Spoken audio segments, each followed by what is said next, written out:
Hello friends. Did you know that nearly 80% of those who watch my videos aren't subscribed? If you enjoy the content, I'd truly appreciate it if you hit that subscribe button. It helps a lot. Also, don't forget to leave a like and share your thoughts in the comments. Your interaction not only supports the channel's growth, but also helps these stories reach more people. Thank you all for being here. By the way, where are you watching from? Let me know in the comments.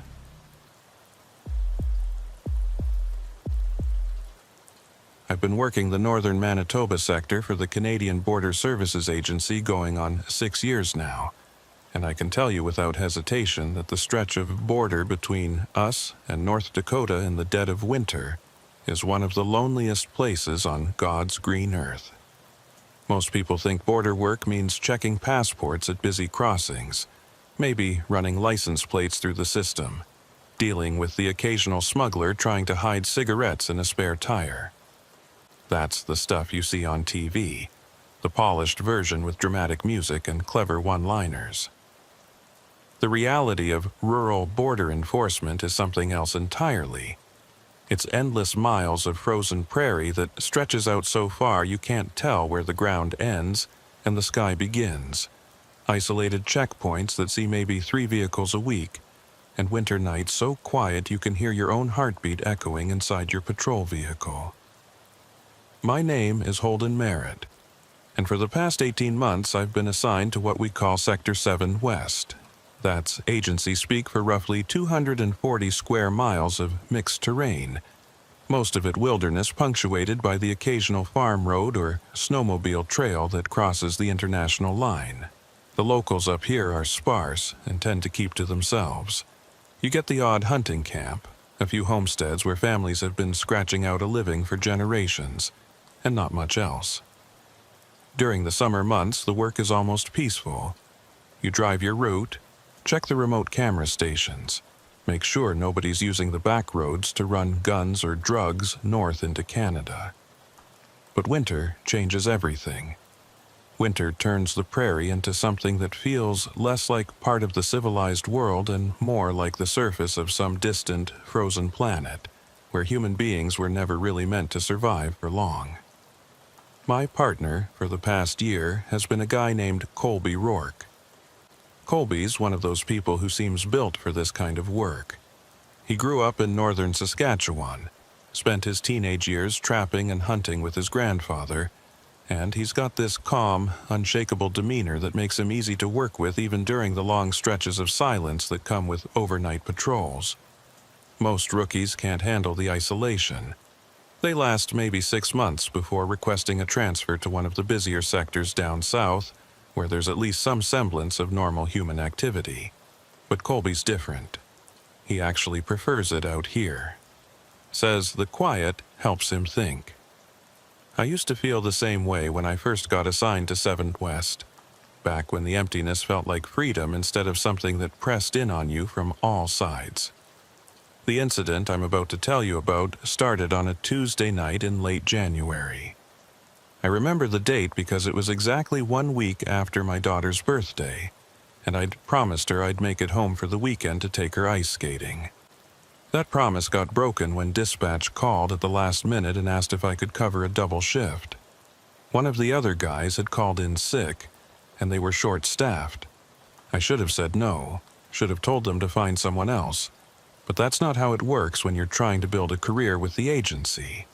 You say yes, you take the extra hours, and you hope it pays off when promotion time rolls around.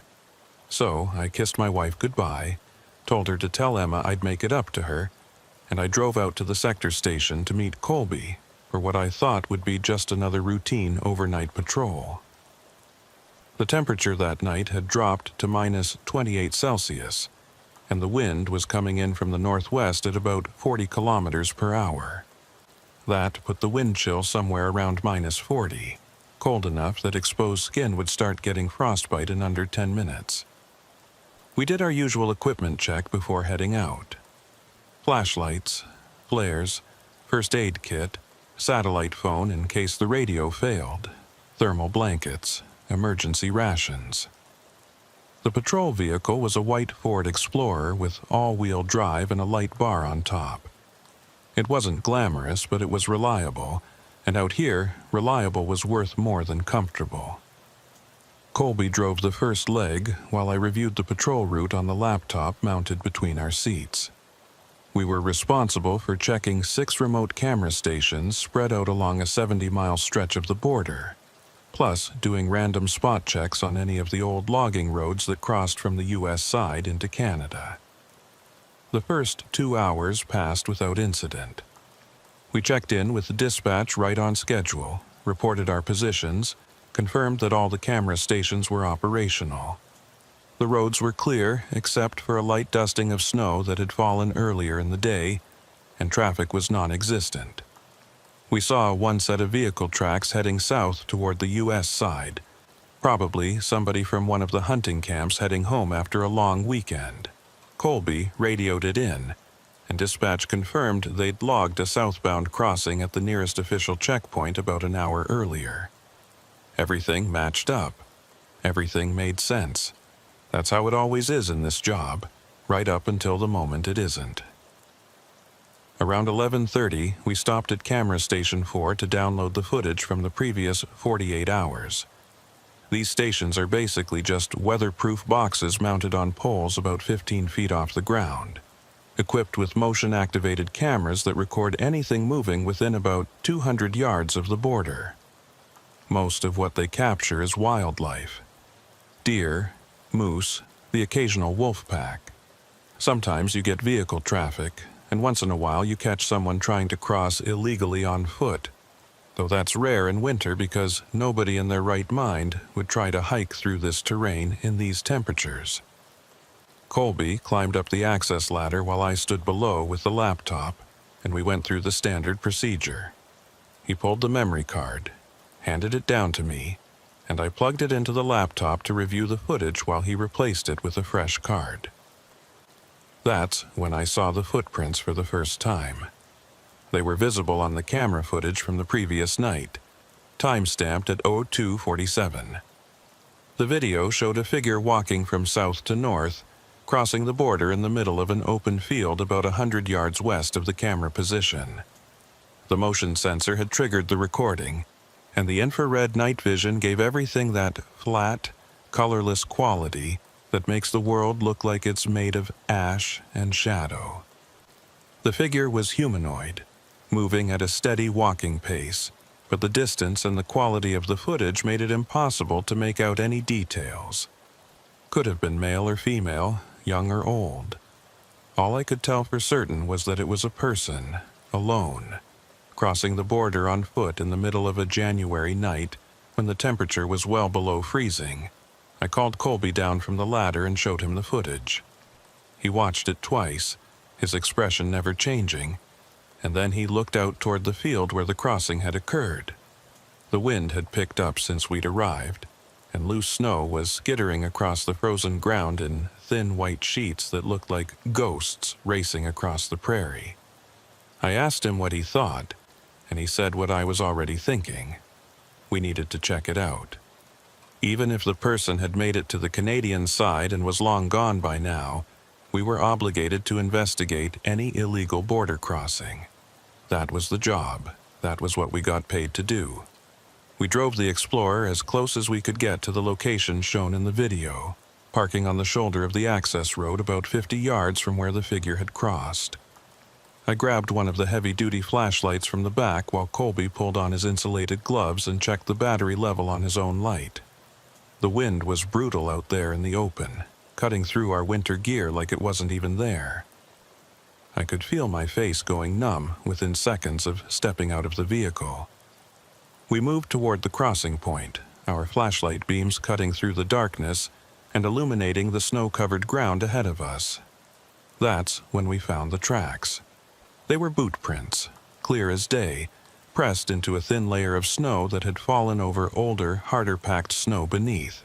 The tracks ran in a straight line from south to north, exactly matching the path the figure had taken on the camera footage. But here's the thing that didn't make sense. There was only one set of prints. The person had walked north, crossing the border and continuing on into Canadian territory. But there were no return tracks. no prints heading back south. Just that single line of footprints that appeared out of nowhere on the U.S. side and disappeared into the darkness on the Canadian side. Colby knelt down beside the tracks and examined them more closely. The prints were relatively fresh, probably no more than 24 hours old based on how well defined the tread pattern still was. He pointed out that the snow depth in each print was consistent, suggesting the person had been walking at a steady pace, not running or stumbling. The stride length was normal, maybe slightly long, indicating someone with relatively long legs or someone taking deliberate measured steps. Nothing about the tracks themselves seemed unusual, except for the fact that they only went in one direction. I asked the obvious question: where did they come from? The tracks started about 10 yards inside U.S. territory, but there was no indication of where the person had been before that point. The snow beyond the starting point was undisturbed, smooth, and even except for the patterns made by the wind. It was as if the person had simply materialized in the middle of that field and started walking north. Colby suggested that maybe the wind had covered the earlier tracks, but I wasn't buying it. The wind was strong, sure, but it would have affected all the tracks equally. If it was strong enough to erase the approach tracks, it should have at least partially filled in the tracks we were looking at now. But these prints were clear, sharp, and completely isolated. We followed the tracks north, walking slowly and keeping our flashlights trained on the snow ahead of us.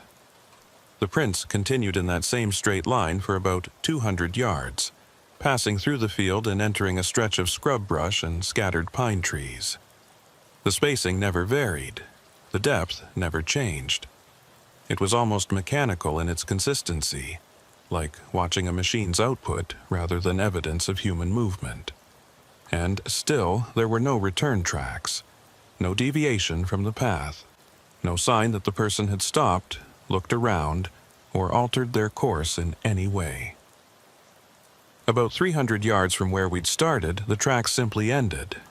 One moment they were there, clear boot prints in the snow, and then nothing. The final print was just as well defined as all the others, but beyond it, the snow was completely undisturbed. No scuff marks, no indication that the person had jumped or changed direction. The tracks just stopped, as if whoever had been making them had simply ceased to exist at that exact spot. Colby and I stood there for a long moment, shining our flashlights in every direction, looking for some logical explanation. There wasn't one. I radioed dispatch and reported what we'd found. The voice that came back was Mara Ellington, the night dispatcher who'd been working the sector desk for the past 3 years. Mara's is one of those people who never sounds rattled, never sounds concerned, just maintains this steady professional tone no matter what you're telling her. I gave her the details. Single set of footprints, no point of origin, no destination, no evidence of the person who made them. There was a pause on the other end, longer than usual, and then Mara asked if we'd check the thermal camera. Every patrol vehicle in our sector is equipped with a roof-mounted thermal imaging camera that can detect heat signatures up to about 400 yards away in good conditions. I told Colby to activate it while I kept Mara on the line. The thermal camera has a small display screen mounted on the dashboard, and when Colby brought it online, we could see the immediate area rendered in shades of blue and purple, with warmer objects showing up as yellow, orange, or red. Our own body heat registered as bright red-orange silhouettes. The patrol vehicle behind us showed up as a warm yellow mass, but the surrounding landscape was almost uniformly cold. Various shades of deep blue indicating frozen ground, snow, and vegetation. Colby panned the camera slowly across the area where the tracks had ended, then expanded the field of view to cover the surrounding terrain. Nothing. No heat signatures that would indicate a person, animal, or anything else that might explain what we were seeing. I reported this to Mara, and she asked us to wait while she checked something on her end. While we waited, Colby and I walked a wider perimeter around the endpoint of the tracks, looking for anything we might have missed. I was hoping to find a logical explanation. Maybe the person had backtracked by walking in their own footprints, which would explain why there were no return tracks. But that didn't account for how the tracks ended so abruptly, or where they had originally come from. And it definitely didn't explain why someone would be out here in the middle of the night in sub-zero temperatures, walking across an empty field, and then apparently vanishing into thin air. Mara came back on the radio after about 5 minutes. She said she'd reviewed the automated crossing logs from all the official checkpoints in our sector for the past 48 hours, and there were no records of anyone matching a general description entering Canada on foot during that time period. She'd also checked with U.S. Border Patrol on the Dakota side, and they had no reports of missing persons or unusual activity in the area. As far as the official record was concerned, nobody had crossed the border anywhere near our location. But the tracks were right there in front of us, physical evidence that somebody had done exactly that. We spent another 20 minutes documenting everything. I took probably 50 photographs of the tracks from various angles, making sure to include reference markers to show the scale and spacing. Colby used the handheld GPS to mark the exact coordinates of where the tracks started and ended. We collected snow samples from several of the prints, sealing them in evidence bags on the off chance that lab analysis might reveal something useful. It was standard procedure, the kind of thing you do because it's in the manual, even though you know it probably won't lead anywhere. When we were finished, we headed back to the patrol vehicle and sat inside for a few minutes, letting the heater thaw out our hands and faces while we tried to make sense of what we'd found. Colby's theory was that we were looking at evidence of human trafficking, someone running people across the border illegally, using remote locations and bad weather as cover. It was possible, I suppose. The tracks could have been made by someone being smuggled into Canada, though that didn't explain the lack of return tracks or where the person had come from. And human traffickers don't usually operate alone in the middle of nowhere in January. They use vehicles, established routes, safe houses. What we'd found didn't fit that pattern, but it didn't fit any pattern I was familiar with. I was about to suggest we head back to the station and file a full report when the radio crackled to life again. It was Mara, and this time there was something different in her voice. Not quite concern, but close. She said she'd just received an automated alert from Camera Station 7, which was about 12 miles east of our current position. The motion sensor had been triggered 4 minutes ago, and the footage showed a figure crossing the border from south to north. Same general time of night. Same basic movement pattern. I asked her if she could send us the footage, and she said she was uploading it to our vehicle's computer right now. When the file came through and I opened it, I felt something cold and heavy settle into my stomach. The footage showed exactly what Mara had described. A lone figure, walking at a steady pace, crossing from the U.S. side into Canada. The timestamp read 23:47, which was less than 5 minutes ago. But what made my hands start shaking slightly as I held the laptop wasn't the figure itself. It was the way it moved. That same mechanical consistency, that same measured stride. And when I zoomed in on the best frame I could get, I saw something that made absolutely no sense. The figure appeared to be wearing the same kind of boots that had made the tracks we'd just been examining. I couldn't be certain, but the tread pattern looked identical. Colby saw it too. He didn't say anything, just put the Explorer in gear and started driving toward Camera Station 7. We both knew what we were thinking, even though neither of us wanted to say it out loud. Whoever or whatever had made those first tracks might be making new ones right now, 12 miles to the east. And if we hurried, we might be able to catch up to them before they disappeared again. The drive took us about 15 minutes, following a series of access roads that wound through increasingly dense forest. The temperature had dropped another few degrees, and ice was forming on the inside of the windshield despite the heater running at full blast. Neither of us spoke during the drive. I kept reviewing the footage on the laptop, trying to spot some detail I might have missed, some clue that would make everything make sense, but there was nothing. Just that figure, walking steadily north, moving with a purpose I couldn't begin to understand. We reached camera station 7 at 0004. The station was located on the edge of a clearing, surrounded by pine trees that were so heavily laden with snow they looked like they might collapse under the weight. I grabbed the flashlight and climbed out of the vehicle, and Colby was right behind me. The wind was even worse here, funneling through the trees and creating this low moaning sound that set my nerves on edge. We moved toward the location where the figure should have crossed, our lights cutting through the darkness and illuminating the snow-covered ground. And there they were. Fresh tracks, boot prints, clear and sharp, running in a straight line from south to north. The exact same pattern we'd found at the first location, but this time, something was different. These tracks were still being made. I could see where the snow at the edge of the most recent print was still settling, still collapsing inward slightly as it adjusted to the compression.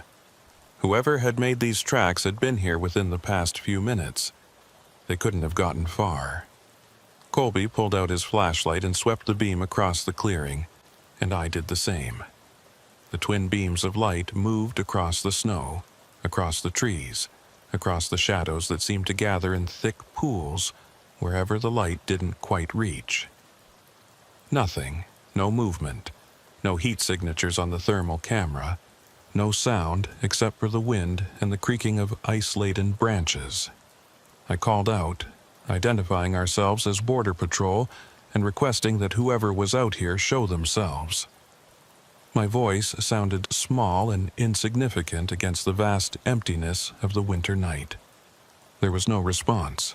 We followed the tracks into the tree line, moving slowly and staying close together. The forest was thick here.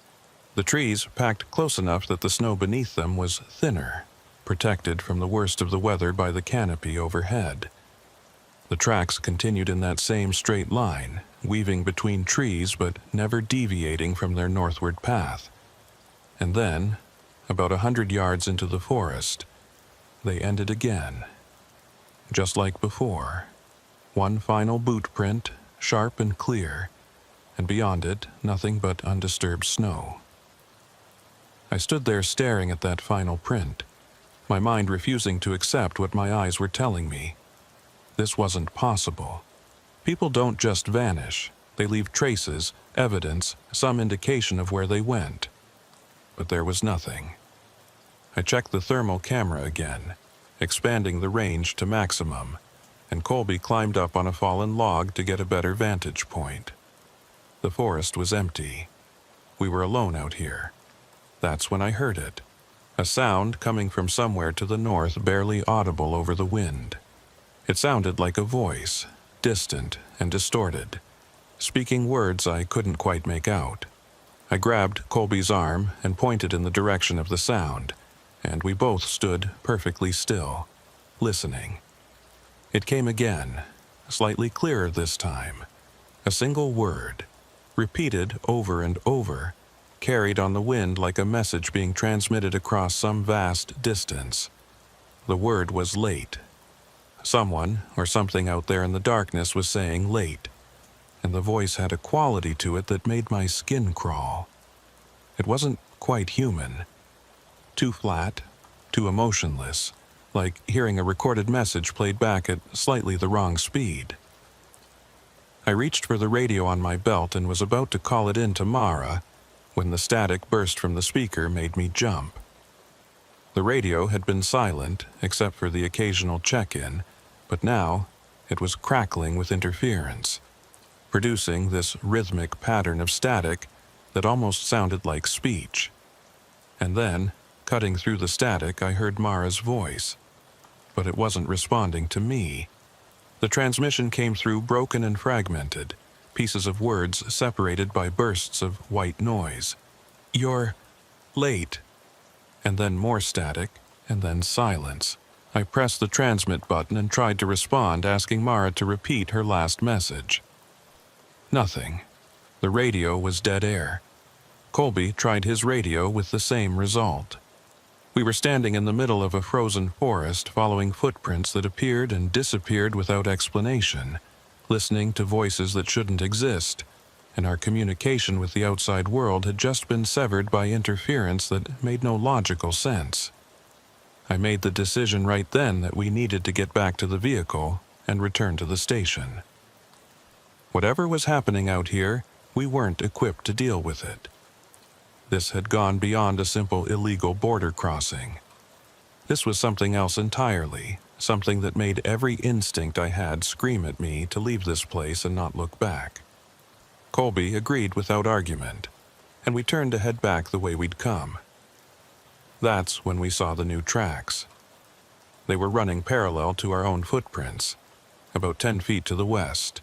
Boot prints, the same size and tread pattern as the ones we'd been following. But these were different. These tracks hadn't been there when we'd walked into the forest. I was certain of it. We'd been careful, methodical, watching the ground ahead of us with our flashlights. There's no way we could have missed a second set of tracks running alongside our path. But there they were, clear as day, as if someone had been walking next to us the entire time, matching our pace, staying just out of sight in the darkness between the trees. We ran. I'm not ashamed to admit it. We turned and ran back toward the patrol vehicle, our flashlights bouncing wildly as we crashed through the underbrush and jumped over fallen logs. Behind us, I could hear something else moving through the forest. Not running, not even hurrying. Just walking at that same steady, measured pace, the sound of boots crunching through snow, keeping perfect rhythm, getting neither closer nor farther away no matter how fast we moved. We reached the Explorer and threw ourselves inside, slamming the doors and locking them in one synchronized motion. Colby started the engine while I grabbed the laptop and tried to establish a connection with dispatch.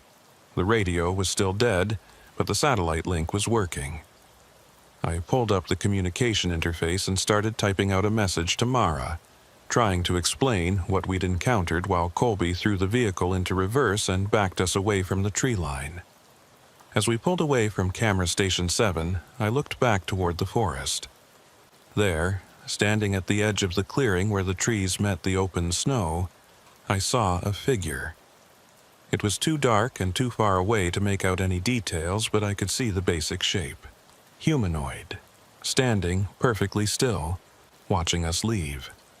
The figure didn't move, didn't wave, didn't do anything except stand there like a marker placed at the boundary between the world I understood and something else entirely.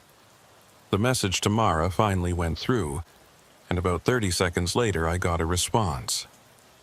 She said she'd received our transmission and was logging our report, but she wanted us to know something.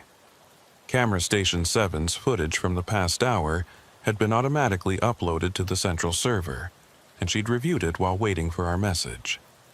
The footage showed us arriving at the station, exiting the vehicle, and following the tracks into the forest. But it didn't show anyone else. No figure crossing the border. No mysterious presence in the woods. Just us, alone in the clearing, our flashlights cutting through the empty darkness.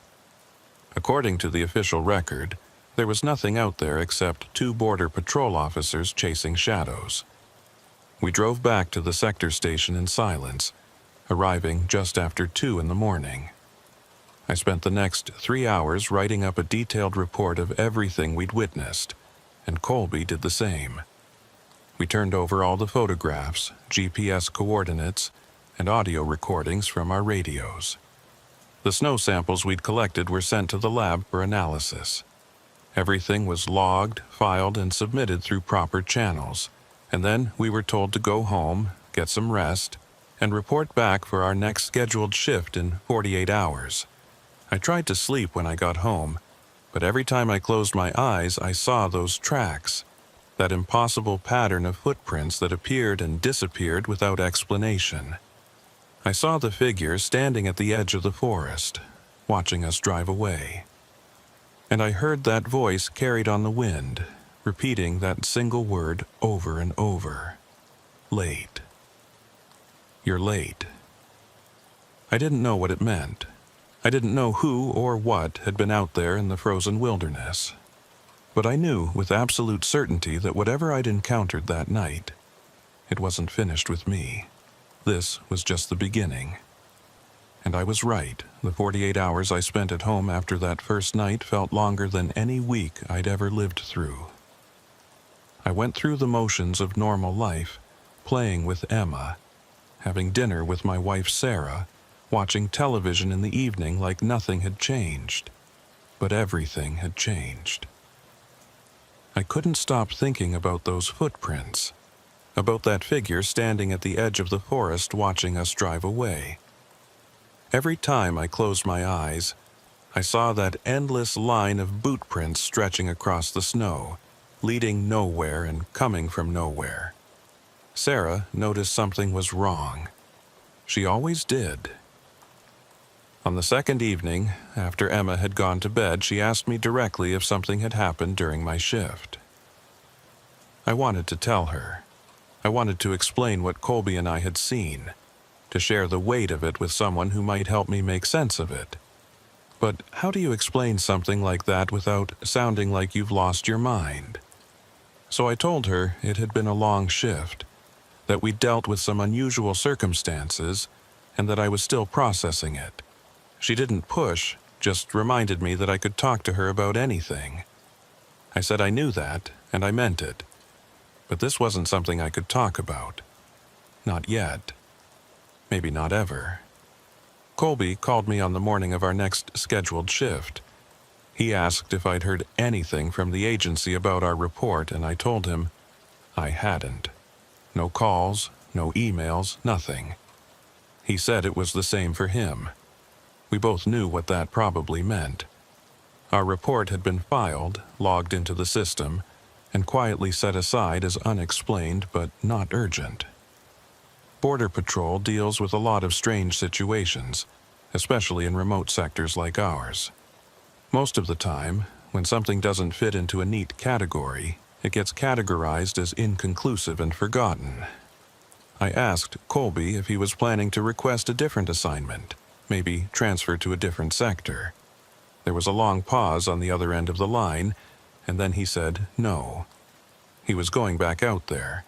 Whatever we'd encountered, he wanted to understand it, and he wanted to know if I felt the same way. I should have said no. Every rational part of my brain was screaming at me to request a transfer, to get as far away from Sector 7 West as possible. But there was another part of me, something deeper and harder to explain, that needed to know what was out there in those frozen woods. I told Colby I'd see him at the station that evening, and when I hung up the phone, I felt both relieved and terrified in equal measure. We met at the sector station just before sunset. The temperature had dropped even further, down to minus 32 Celsius, and the forecast was calling for light snow throughout the night. Colby looked like he'd slept about as well as I had, which is to say not at all. He had dark circles under his eyes, and when he shook my hand, his grip was tighter than usual, like he was trying to reassure himself that I was really there. We did our equipment check in silence, both of us going through the familiar routine because it was easier than talking about what we were both thinking. Mara was on dispatch again.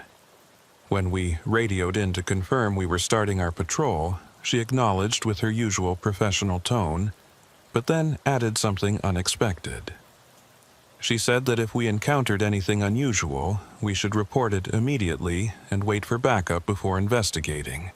That was not standard protocol. Normally, Border Patrol officers are expected to assess situations and use their own judgment. Being told to wait for backup suggested that someone higher up the chain had reviewed our report and taken it seriously enough to issue new instructions. I acknowledged and signed off, and Colby and I exchanged a look. Whatever we'd stumbled into 2 nights ago, the agency was treating it as a potential threat. Our route that night covered the same general area as before, but the patrol plan had us checking camera stations in a different order. We started with Station 3, which was about 8 miles west of where we'd encountered the first set of tracks. The drive out was uneventful, just miles of empty road cutting through frozen prairie. The sun had set completely by the time we reached the station, and the darkness out here is something you can't really understand unless you've experienced it. No streetlights, no houses, no light pollution from distant cities. Just an absolute black that swallows everything beyond the reach of your headlights. Camera Station 3 checked out normally. Colby downloaded the footage while I stood watch, and we reviewed it right there in the vehicle. The recordings showed the usual mix of wildlife activity. A small herd of deer passing through around dawn, a coyote investigating something near the border marker at dusk, nothing that raised any flags. We logged it, replaced the memory card, and moved on to Station 5. That's where things started getting strange again. The footage from Station 5 showed something unusual at 0314 the previous night. A figure, humanoid in shape, crossing from south to north. Same basic movement pattern we'd seen before, walking at that steady, measured pace, never deviating from a straight line. The thermal signature was odd, though. Most warm-blooded creatures show up clearly on infrared, registering as bright spots against the cold background. This figure showed up, but the heat signature was faint, barely distinguishable from the ambient temperature. It was like looking at someone who was only slightly warmer than the frozen ground around them. I felt my stomach tighten as I watched the footage. Colby replayed it 3 times, zooming in as much as the resolution would allow, trying to spot some detail that might explain what we were seeing. The figure appeared to be wearing winter clothing, some kind of coat or jacket, but the features were impossible to make out. No face visible, no identifying characteristics. Just that vague humanoid shape moving through the darkness at a pace that seemed neither hurried nor casual, but something else entirely. Something mechanical. I radioed Mara and reported what we'd found. She confirmed she was receiving the uploaded footage on her end, and after a pause she said that the figure appeared to match the general description from our previous report. She asked if we wanted to investigate the crossing location, and I looked at Colby. He nodded. We both knew we had to. Running away from this wasn't going to make it stop, and besides, we'd signed up for this job specifically because we weren't the type to run from things we didn't understand. We drove to the approximate location where the crossing had occurred and parked the Explorer on the shoulder. The area was similar to where we'd found the first tracks. Open prairie transitioning into scattered forest, the border marked by a series of posts that were barely visible under their coating of ice and snow. I grabbed the flashlight and thermal camera while Colby checked his sidearm and made sure the radio was clipped securely to his belt. We both knew the radio might not work if things went the way they had before, but having it there was at least psychologically comforting. The tracks were exactly where we expected them to be. Fresh boot prints running in a straight line from south to north, pressed into snow that had fallen within the past 24 hours.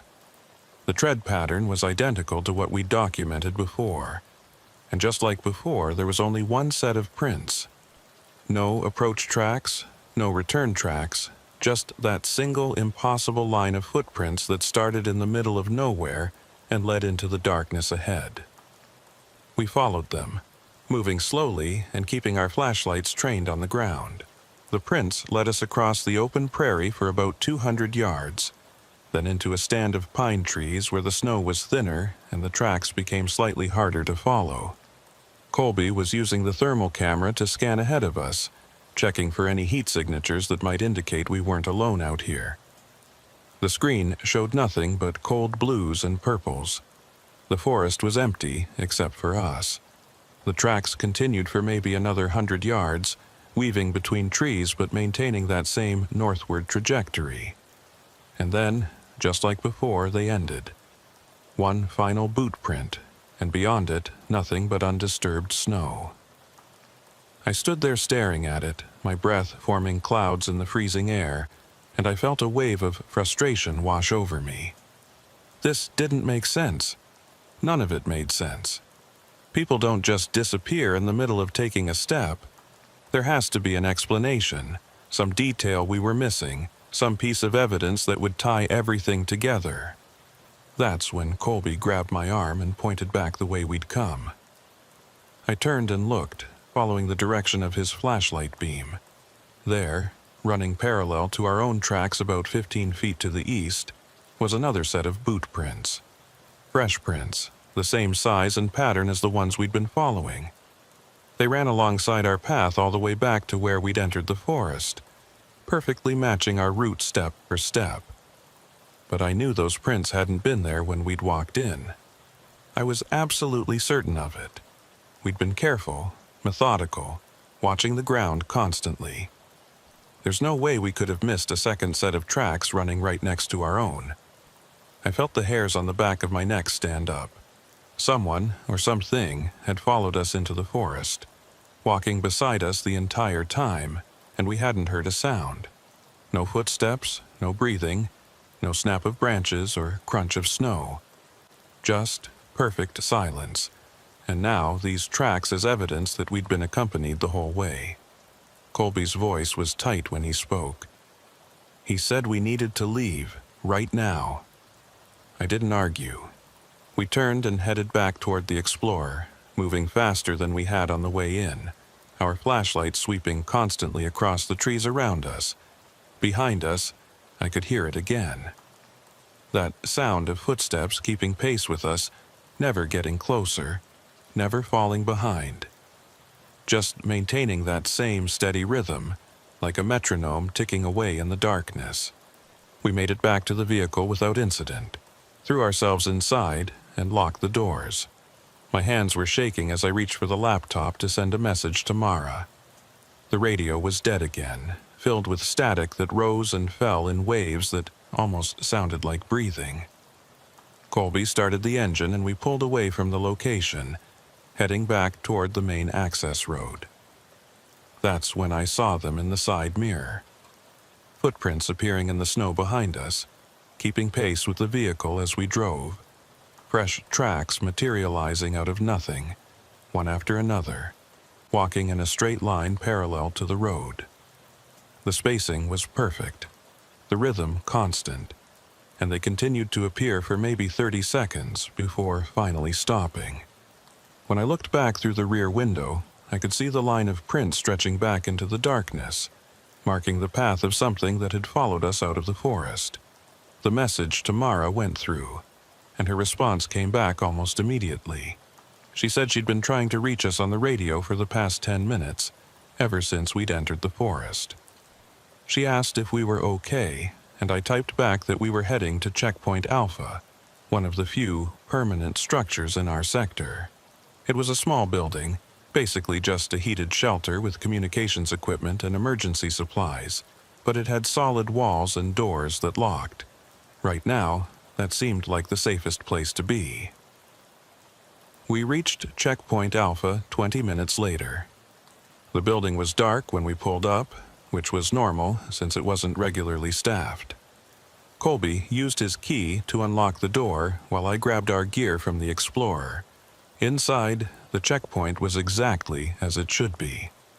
2 desks with computer terminals, a small kitchenette, a bathroom, and a back room with a couple of cots for overnight stays. Everything was clean, organized, and completely ordinary. But after what we'd just experienced, ordinary felt surreal.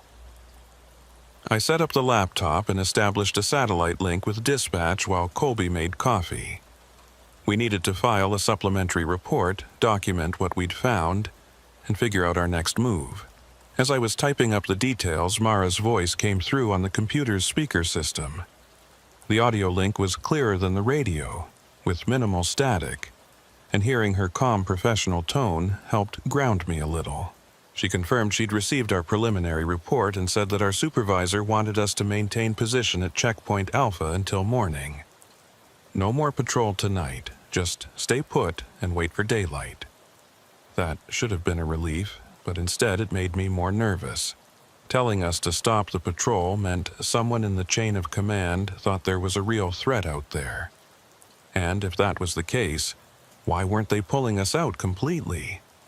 Why leave us sitting in this isolated checkpoint in the middle of nowhere? Colby must have been thinking the same thing because he asked Mara directly if backup was being sent. There was a pause, longer than usual, and then she said that a decision would be made once our supervisor reviewed the full report.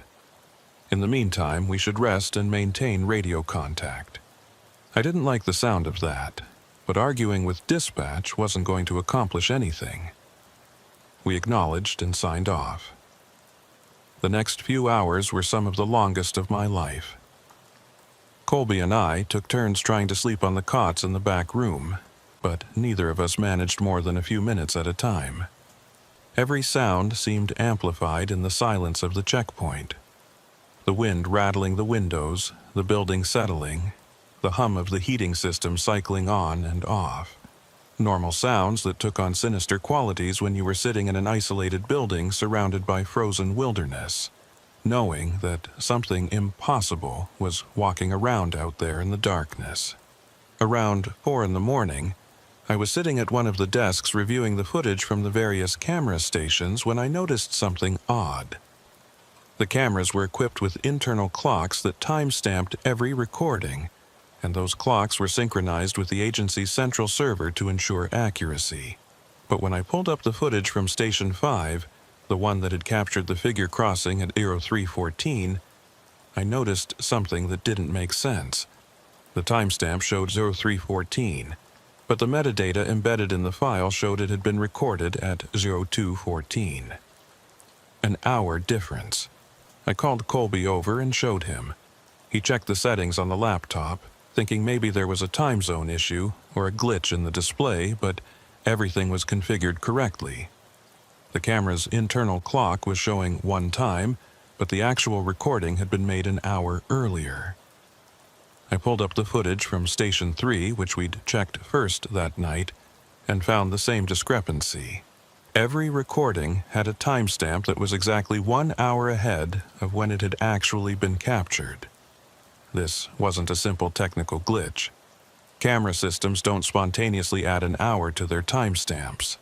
Someone or something had deliberately altered the clocks, or the cameras themselves were malfunctioning in a very specific and unusual way. But why? What possible purpose would it serve to change the time on remote border cameras? I was about to message Mara about this when the checkpoint's exterior motion sensors triggered.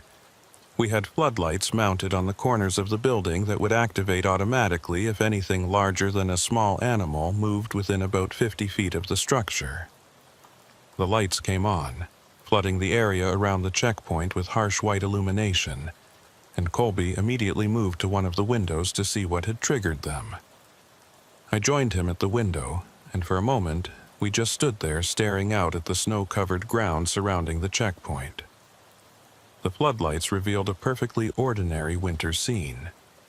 Snow, ice, a few scattered trees at the edge of the clearing. Nothing moving, nothing that would explain why the sensors had activated. And then I saw them. Footprints. They ran in a circle around the entire checkpoint, a continuous loop of boot prints pressed into fresh snow. The same tread pattern we'd been seeing all night, that same measured spacing between each print. But these tracks formed a perfect circle, about 40 feet in diameter, with the checkpoint building at the exact center. And there was still only one set of prints. No indication of where they started or ended. Just a complete, unbroken circle, as if someone had walked around the building in a perfect geometric pattern without ever deviating from their path. Colby's breathing had gone shallow and rapid. I could hear him muttering something under his breath, words I couldn't quite make out. And when I looked at him, I saw fear in his eyes that mirrored my own. We were being circled, marked, observed by something that was showing us it knew exactly where we were. The footprints were a message. though I didn't understand what it was trying to tell us. The floodlights stayed on for their programmed duration of 5 minutes, and during that entire time we watched those footprints, waiting for them to change, for something to move, for any indication of what had made them. Nothing happened.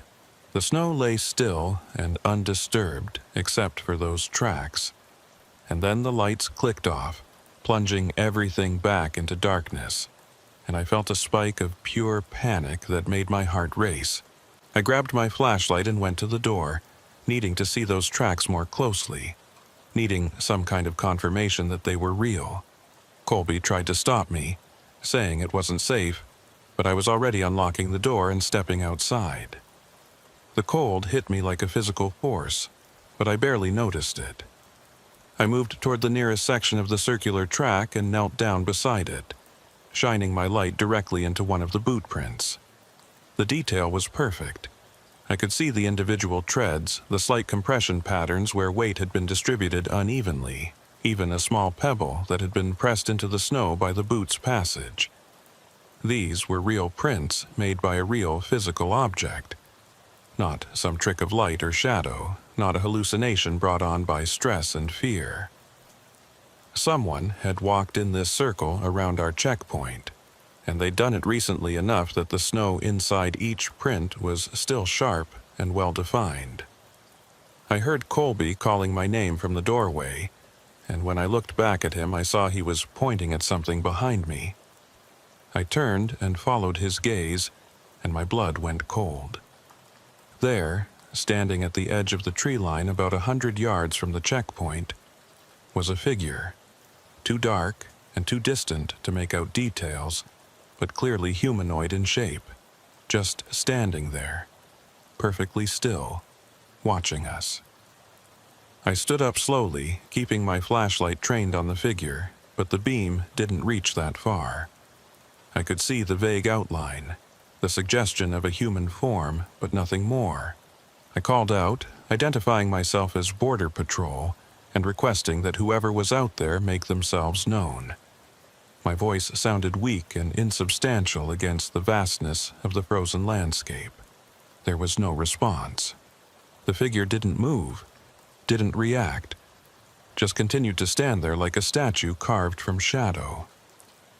Colby had his sidearm out now, not pointed at the figure but held ready at his side. He called out as well, his voice steadier than mine, repeating the identification and adding that we were armed. Still no response. We stood there in a standoff that couldn't have lasted more than 30 seconds, but felt like an eternity. 2 Border Patrol officers facing something in the darkness that refused to acknowledge our authority or our presence. And then, without any warning or transition, the figure was gone. Not walking away, not retreating into the trees. Just gone. As if it had been erased from existence between one moment and the next. I swept my flashlight across the tree line, searching for any sign of movement. But there was nothing. The forest was empty again. We went back inside the checkpoint and locked the door.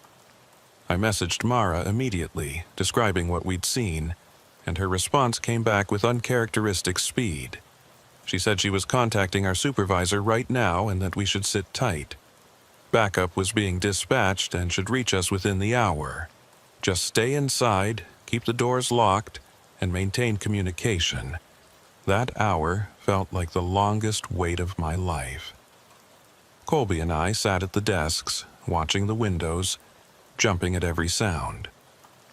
The circular footprints remained visible in the floodlight's range whenever the motion sensors triggered, which they did every few minutes as the wind shifted snow and branches around. Each time the lights came on, I half expected to see that figure standing closer to the building, but it never reappeared. Just those prints, that perfect circle, marking us like prey. Backup arrived at 0547 in the form of 2 patrol vehicles carrying 4 officers. They'd driven up from the main sector station, and when they arrived, they did a perimeter check of the checkpoint before coming inside. They found the circular tracks, photographed and measured them, but by the time they'd finished, the wind had started to fill them in.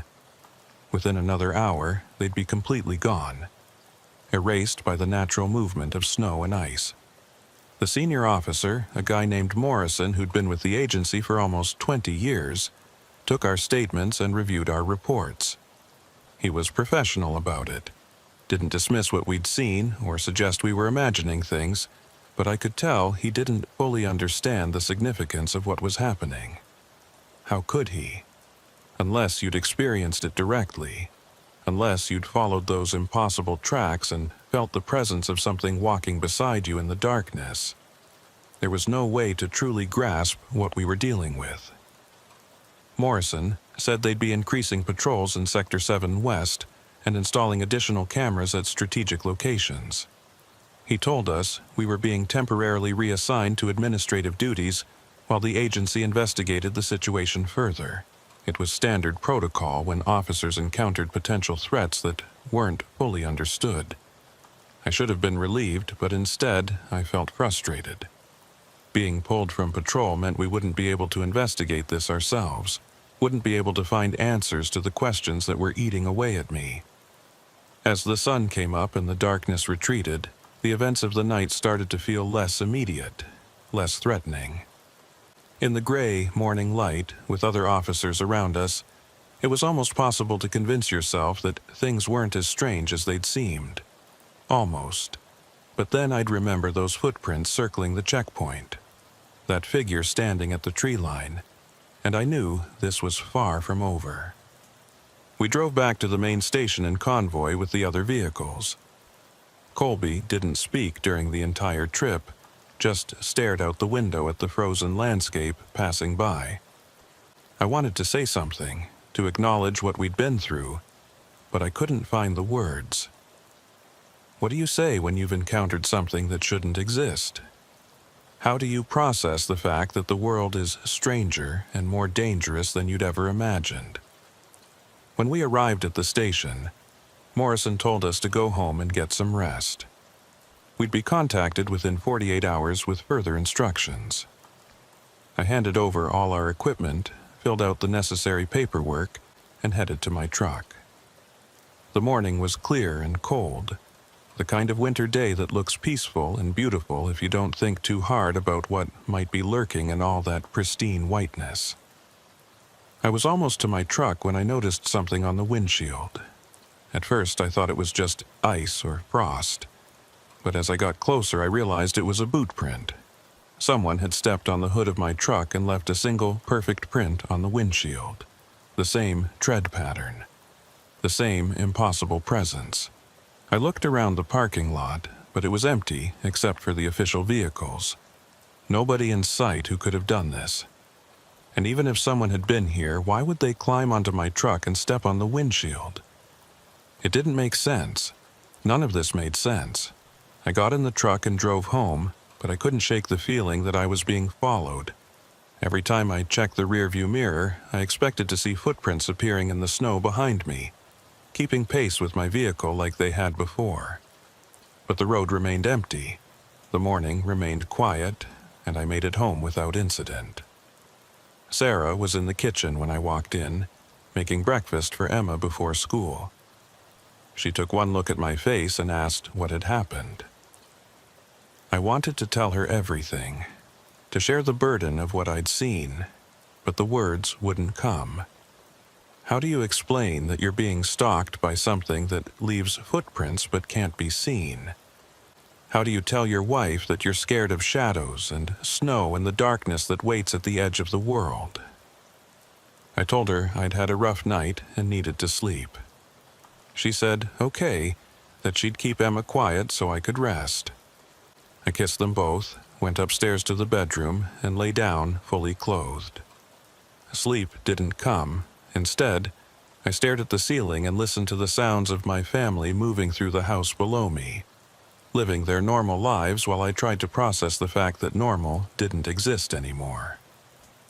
At some point I must have dozed off, because I woke to the sound of my phone ringing.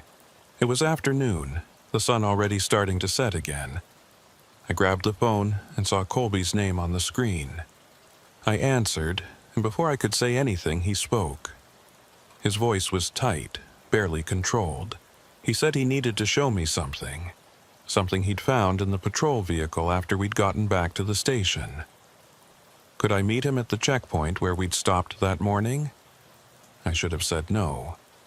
I should have told him to take whatever he'd found to Morrison or to someone higher up the chain. But the tone in his voice told me this was something he couldn't or wouldn't share with anyone else. This was between us, between two people who'd seen something impossible and needed to understand it before it drove them crazy. I told him I'd be there in 45 minutes. I told Sarah I had to go back to the station for a debriefing, which wasn't entirely a lie. She looked concerned, but didn't press me for details, just reminded me to drive carefully because the roads were getting icy. I kissed Emma on the forehead, promised I'd be back in a few hours, and headed out into the gathering darkness. The sun was already below the horizon, painting the western sky in shades of deep purple and orange that looked almost unnatural against the endless white of the snow-covered landscape. The drive to Checkpoint Alpha took me through increasingly remote territory. The main highway gave way to county roads, which gave way to gravel access roads that were barely maintained during winter. My truck's headlights cut through the darkness, illuminating snowdrifts and ice-covered trees, and with each mile I traveled, I felt like I was moving farther away from the normal world and deeper into something else. Something that operated by different rules. Colby's patrol vehicle was already parked outside the checkpoint when I arrived. The building's lights were on, warm yellow rectangles against the darkness, and I could see his silhouette moving behind one of the windows. I parked next to his vehicle and made my way to the door, my boots crunching through snow that had drifted against the building's foundation.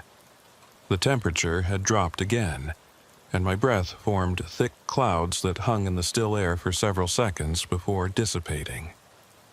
Colby let me in without saying a word. He looked worse than he had that morning. His eyes were bloodshot, his hair disheveled, and there was a nervous energy about him that immediately put me on edge. He'd never been the type to panic or lose his composure, but right now he looked like someone who was barely holding himself together. He locked the door behind me and led me to one of the desks where he'd set up his laptop and spread out a collection of photographs and printed documents. He started talking before I'd even taken my coat off. He said that after we'd gotten back to the station that morning, he'd gone through the patrol vehicle doing a standard post-shift inspection. That's when he'd found something in the back seat that hadn't been there when we'd started the patrol. A small notebook, the kind with a black cover and lined pages that you could buy at any drugstore. He'd assumed it belonged to one of the other officers, maybe something that had been left behind from a previous shift, so he'd opened it to see if there was a name inside. What he found instead were drawings, page after page of them, all done in black ink, all showing the same basic image. Boot prints. Dozens of different sketches showing footprints from various angles, with notations written in cramped handwriting alongside each drawing. Measurements, timestamps, coordinates, and dates.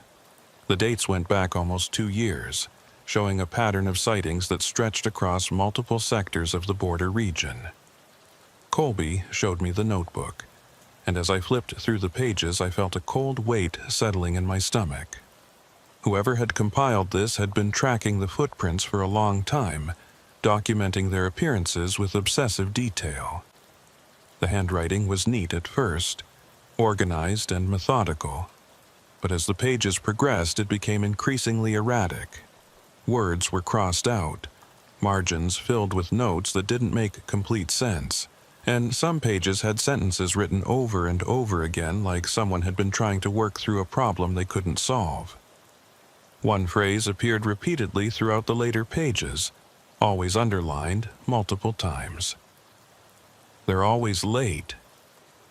I didn't understand what it meant, but seeing it written over and over in that deteriorating handwriting made something in my chest tighten with fear.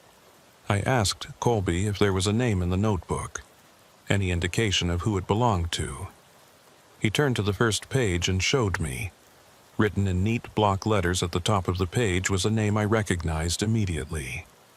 Agent Marcus Webb. He'd been a Border Patrol officer in Sector 7 West until about 8 months ago, when he'd requested a transfer to a different region. The official reason given was family obligations, but there had been rumors among the other officers that Webb had experienced some kind of breakdown. I'd never worked directly with him, but I remembered him as a quiet, competent officer who kept to himself and never caused problems. Colby said he'd tried calling Webb's old number, but it had been disconnected. He'd checked with HR and found that Webb had left the agency entirely. No forwarding address, no indication of where he'd gone. It was like he'd simply vanished, taking with him whatever knowledge he'd accumulated about the footprints, and leaving behind only this notebook as evidence that he'd been investigating the same phenomenon we were now dealing with. I sat down at the desk and started reading through the notebook more carefully, trying to extract meaning from the increasingly chaotic notes. Webb had been methodical in the beginning, recording each sighting with precise coordinates and timestamps. The pattern that emerged was disturbing. The footprints appeared at irregular intervals, sometimes multiple times in a single week, sometimes going dormant for months before appearing again. They showed up at different locations across the sector, but always following the same basic pattern. Single tracks, no point of origin, no destination, and always moving north. But it was the later entries that really unsettled me. Webb had started making connections, drawing lines between sightings that suggested some kind of intelligence behind the pattern. He'd noted that the footprints often appeared near sites where unusual incidents had been reported. Missing persons cases that were never solved. Vehicles found abandoned with no explanation. Electronic equipment that failed without obvious cause. He'd documented at least 17 such incidents over an 18-month period, and in each case the footprints had been found nearby within days of the event. One entry, dated about 3 weeks before Webb's transfer request, was particularly disturbing. He'd written about following a set of tracks into the forest and finding a clearing where the snow had been disturbed in a circular pattern, similar to what Colby and I had seen around the checkpoint. But in the center of that circle, Webb had found something else. He'd drawn a sketch of it in the notebook. It looked like a series of symbols or marks pressed into the snow, geometric patterns that didn't correspond to any language or notation system he recognized. He'd photographed them, but when he tried to review the photos later, every file was corrupted. The camera's memory card had somehow been completely wiped. The final entry in the notebook was dated the day before Webb submitted his transfer request. Just one sentence, written in handwriting that was barely legible. "I can't keep watching. It knows I'm watching. Have to leave before it's too late." I looked up at Colby and saw my own fear reflected in his eyes. We were dealing with something that had been active for years, something that had driven at least one experienced officer to abandon his career and disappear. And now we were involved. We'd seen the footprints, followed them, been marked by them. Whatever Webb had been running from, we were now in its sights. Colby said there was more. He pulled up a file on his laptop showing camera footage from the sector's automated monitoring system. He'd gone through the archives for the past 2 years, looking for any recordings that might show the footprints, and he'd found dozens of them. But here's what was strange. When he tried to download the files or make copies, they corrupted just like Webb's photographs had. The only way to view them was through the original server, and even then the footage had a quality to it that seemed wrong. The timestamps jumped around. The images sometimes froze or pixelated, and in several recordings there were frames that showed something that shouldn't have been possible. He showed me one clip in particular. It was from Camera Station 2, recorded about 6 months ago. The footage showed a figure crossing the border at night, following the same pattern we'd observed. But in this recording, if you advanced frame by frame, there were moments where the figure seemed to be in 2 places at once. One frame would show it at point A, The next frame would show it at point B about 50 yards away, with no transition between the two positions. It was like watching someone teleport, or like the footage itself was fragmenting reality. I asked Colby if he'd shown any of this to Morrison or anyone else at the agency. He shook his head. He said he'd been planning to, but then he'd received a message from an unknown email address that morning. The message was brief, just 3 sentences. "You're looking where you shouldn't. Some borders aren't meant to be enforced. Stop before you end up like Webb." We sat there in silence for several minutes, the weight of everything pressing down on us. This wasn't just about investigating unusual border activity anymore. We were caught up in something that had been going on for years, something that had claimed at least one career and possibly more. And whoever or whatever was behind it was aware of us, watching us, sending us messages through corrupted files and anonymous emails. I should have insisted we take everything to Morrison right then. Should have demanded that the agency bring in outside investigators, maybe even federal authorities who might have resources to deal with this kind of situation. But part of me knew it wouldn't matter. Webb had presumably tried going through official channels, and look where it had gotten him. The agency would file reports, launch an investigation, and ultimately come up empty, because they were trying to apply rational procedures to something that operated outside rational boundaries. That's when Colby told me about the recording. He said that earlier that afternoon, while he'd been going through Webb's notebook, he'd heard a sound coming from his patrol vehicle. A voice, faint but distinct, coming through the radio even though the vehicle was parked and the radio was turned off. He'd gone out to investigate and found the radio displaying activity on a frequency that wasn't part of the official Border Patrol channels. The transmission lasted about 15 seconds before cutting off, and he'd managed to record it using his phone. He pulled up the audio file on his laptop and played it for me. The quality was poor, filled with static and interference, but underneath the noise I could hear what sounded like a human voice speaking in a flat, emotionless monotone. The words were barely comprehensible, fragmented by bursts of static, but I managed to make out most of it. Patrol 17, Sector 7, you're late, always late, have to cross, have to reach. Before the border closes, you're late. And then it cut off, replaced by normal radio silence. Colby replayed it 3 times, and each time I felt my skin crawl a little more. That voice didn't sound human, not really. It had the right words and the right inflection, but there was something fundamentally wrong about it, like listening to a recording of human speech that had been digitally manipulated until it lost all warmth and emotion. I asked him if he'd tried responding to the transmission or if it had repeated. He said no to both. The frequency had gone dead after that single burst, and when he'd tried transmitting on it, there was no response, just empty air. But he'd written down the frequency and checked it against the agency's communication protocols. It wasn't registered to anyone. As far as the official records were concerned, that frequency didn't exist. We spent the next hour going through everything systematically, trying to piece together a coherent picture from Webb's notes, the camera footage, and our own experiences. A pattern started to emerge, though I wasn't sure I liked what it suggested. The footprints appeared to be following some kind of route, always moving north, always crossing the border at specific locations.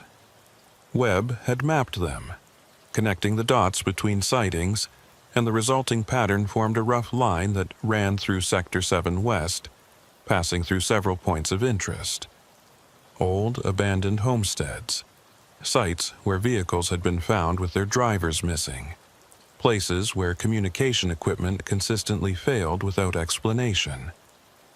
And all of those points lay along a straight north-south line that, according to Webb's calculations, extended beyond our sector and into the remote wilderness areas farther north. He'd written a note in the margin of one page, suggesting that the footprints might be part of a longer pattern, something that continued beyond the areas we could easily access or monitor.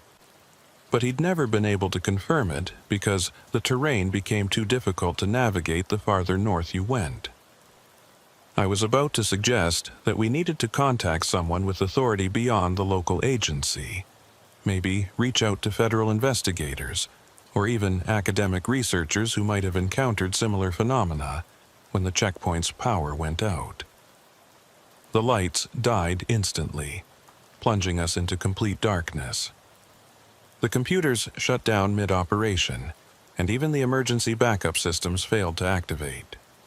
We sat there in absolute blackness, listening to the sudden silence that came with the loss of all electrical hum and ambient noise. Colby found his flashlight and clicked it on. The beam cut through the darkness, illuminating swirling dust particles and our own shadows cast huge against the walls. I grabbed my own light and we moved to the windows, looking out at the checkpoint's exterior. The floodlights were dead, the motion sensors inactive. Everything within our line of sight was darkness broken only by the pale illumination of moonlight reflecting off snow. And then I saw them, footprints in the snow, clearly visible even in the dim light. But these weren't circling the checkpoint like before. These were approaching from multiple directions, converging on the building in straight lines that reminded me of spokes on a wheel. I counted at least 6 different tracks, all heading towards the checkpoint, all showing that same impossible tread pattern. Colby saw them too. His breathing had become rapid and shallow, and when he spoke, his voice was barely above a whisper. He said we needed to leave right now, before whatever was making those tracks reached the building. I wanted to argue, wanted to say we should stay inside where we had walls and locked doors, but some instinct deeper than rational thought was screaming at me that he was right. Being trapped inside this building when those tracks reached the door would be the worst possible position. We grabbed our gear and moved to the exit. I had my hand on the doorknob when the radio on Colby's belt suddenly activated, filling the silent checkpoint with a burst of static, and then, cutting through the noise, that same flat, emotionless voice we'd heard in the recording. "You're late, you're late, you're late." The words repeated over and over, each iteration slightly different in pitch and cadence, creating this disturbing harmony that seemed to come from multiple speakers at once, even though it was just the single radio. Colby tried to turn it off, but the controls didn't respond. The voice continued its mechanical chant, getting louder with each repetition, until it was almost deafening in the confined space. I yanked open the door and we ran outside, heading for our vehicles. The cold hit me like a wall, stealing my breath and making my eyes water instantly. Behind us, I could hear the radio still broadcasting that endless repetition, the words echoing out into the winter night. "You're late. You're late. You're late." We made it to the trucks and I was fumbling with my keys when I noticed something that made me freeze. The footprints we'd seen converging on the checkpoint had changed. They were no longer approaching from a distance. They were right here, surrounding our vehicles, forming tight circles around each truck like they'd been drawn by someone with a compass. And in the moonlight I could see that the tracks were fresh, the snow inside each print still settling, as if they'd been made within the past few seconds. But there was no one here, just us and the trucks and the empty night. Colby managed to get his vehicle unlocked and climbed inside. I did the same, my hands shaking so badly I could barely get the key into the ignition. The engine roared to life, and I threw the truck into reverse, backing away from the checkpoint as fast as I dared on the icy ground. Through the rearview mirror I could see Colby doing the same, his headlights swinging wildly as he maneuvered his patrol vehicle around. We drove in convoy back toward the main access road, putting distance between ourselves and the checkpoint as quickly as possible. I kept checking my mirrors, expecting to see something following us, but the road behind remained empty, just darkness and snow, and our own tire tracks marking our retreat. About 5 miles from the checkpoint, my truck's radio activated on its own. No static this time, just that voice, speaking clearly as if someone was sitting in the seat next to me. "Patrol 17, Holden Merritt. You're late. You've always been late. Have to cross before the border closes. Have to reach the other side." I reached for the radio to turn it off, but before my hand touched the controls, the voice added something that made my blood freeze. "Emma is 7 years old. Sarah makes pancakes on Sunday mornings. You promised to take Emma skating. You're always late for your promises." It knew my family's names. It knew details about my personal life that weren't in any file or database. How was that possible? How could something that left impossible footprints in the snow know about my daughter's age or what my wife cooked for breakfast? I grabbed my phone and called Colby. He answered immediately, his voice tight with panic. He said his radio was doing the same thing, speaking with that flat voice mentioning details about his life that shouldn't be known. His grandfather's name, the address of the house where he'd grown up, the name of his first dog, personal information that existed only in his memory. We were still about 20 minutes from the main station, driving through increasingly remote territory. I wanted to call Sarah to make sure she and Emma were okay, but I was terrified of what might happen if I tried. What if the voice answered instead? What if this thing, whatever it was, had somehow reached my family? That's when I saw the figure standing on the side of the road ahead. It was humanoid in shape, wearing what looked like winter clothing, standing perfectly still about 50 yards ahead of my truck. I slammed on the brakes, the truck sliding on the icy road before coming to a stop about 20 feet from the figure. Colby's patrol vehicle stopped behind me, his headlights creating a pool of illumination that showed the figure in harsh detail. It was a person, or it looked like a person. Dressed in dark winter gear, face obscured by a hood and scarf, standing on the shoulder of the road like someone waiting for a ride. But there was something wrong with the way it stood. Too still, too rigid, like a mannequin positioned by someone who didn't quite understand how human beings naturally carry themselves. I honked the horn. No response. The figure didn't move, didn't acknowledge us at all, just stood there facing the road, as if we didn't exist. Colby's voice came through on my phone, asking what I wanted to do. I told him I was going to try to go around it, that we needed to keep moving.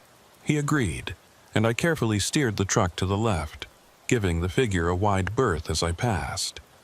As I drove by, I made the mistake of looking directly at it. The hood was pulled low over the face, and the scarf covered everything from the nose down. But in the brief moment that my headlights illuminated it, I saw what was visible of the face. The skin was gray, almost translucent, and the eyes were wrong. Not the color or shape, but the way they moved. They tracked my truck's passage with perfect mechanical precision, following the movement without any of the small adjustments and irregularities that come with human eye movement. It was like being watched by a camera, not a person. I accelerated past it and kept driving, my hands gripping the steering wheel so hard my knuckles ached. In the rearview mirror, I could see the figure still standing there, now facing in our direction, watching us drive away. And then between one glance and the next, it was gone. The side of the road was empty, as if it had never been there at all. Colby called again, his voice shaking. He said he'd seen it too, seen those eyes tracking us. He asked if I thought it was safe to keep driving, or if we should try to find somewhere to hole up until morning. I told him we needed to get to the main station, that being around other people was our best chance of staying safe. He didn't sound convinced, but he agreed to keep following me. The rest of the drive was a nightmare of mounting paranoia. Every shadow at the edge of the road looked like another figure waiting for us.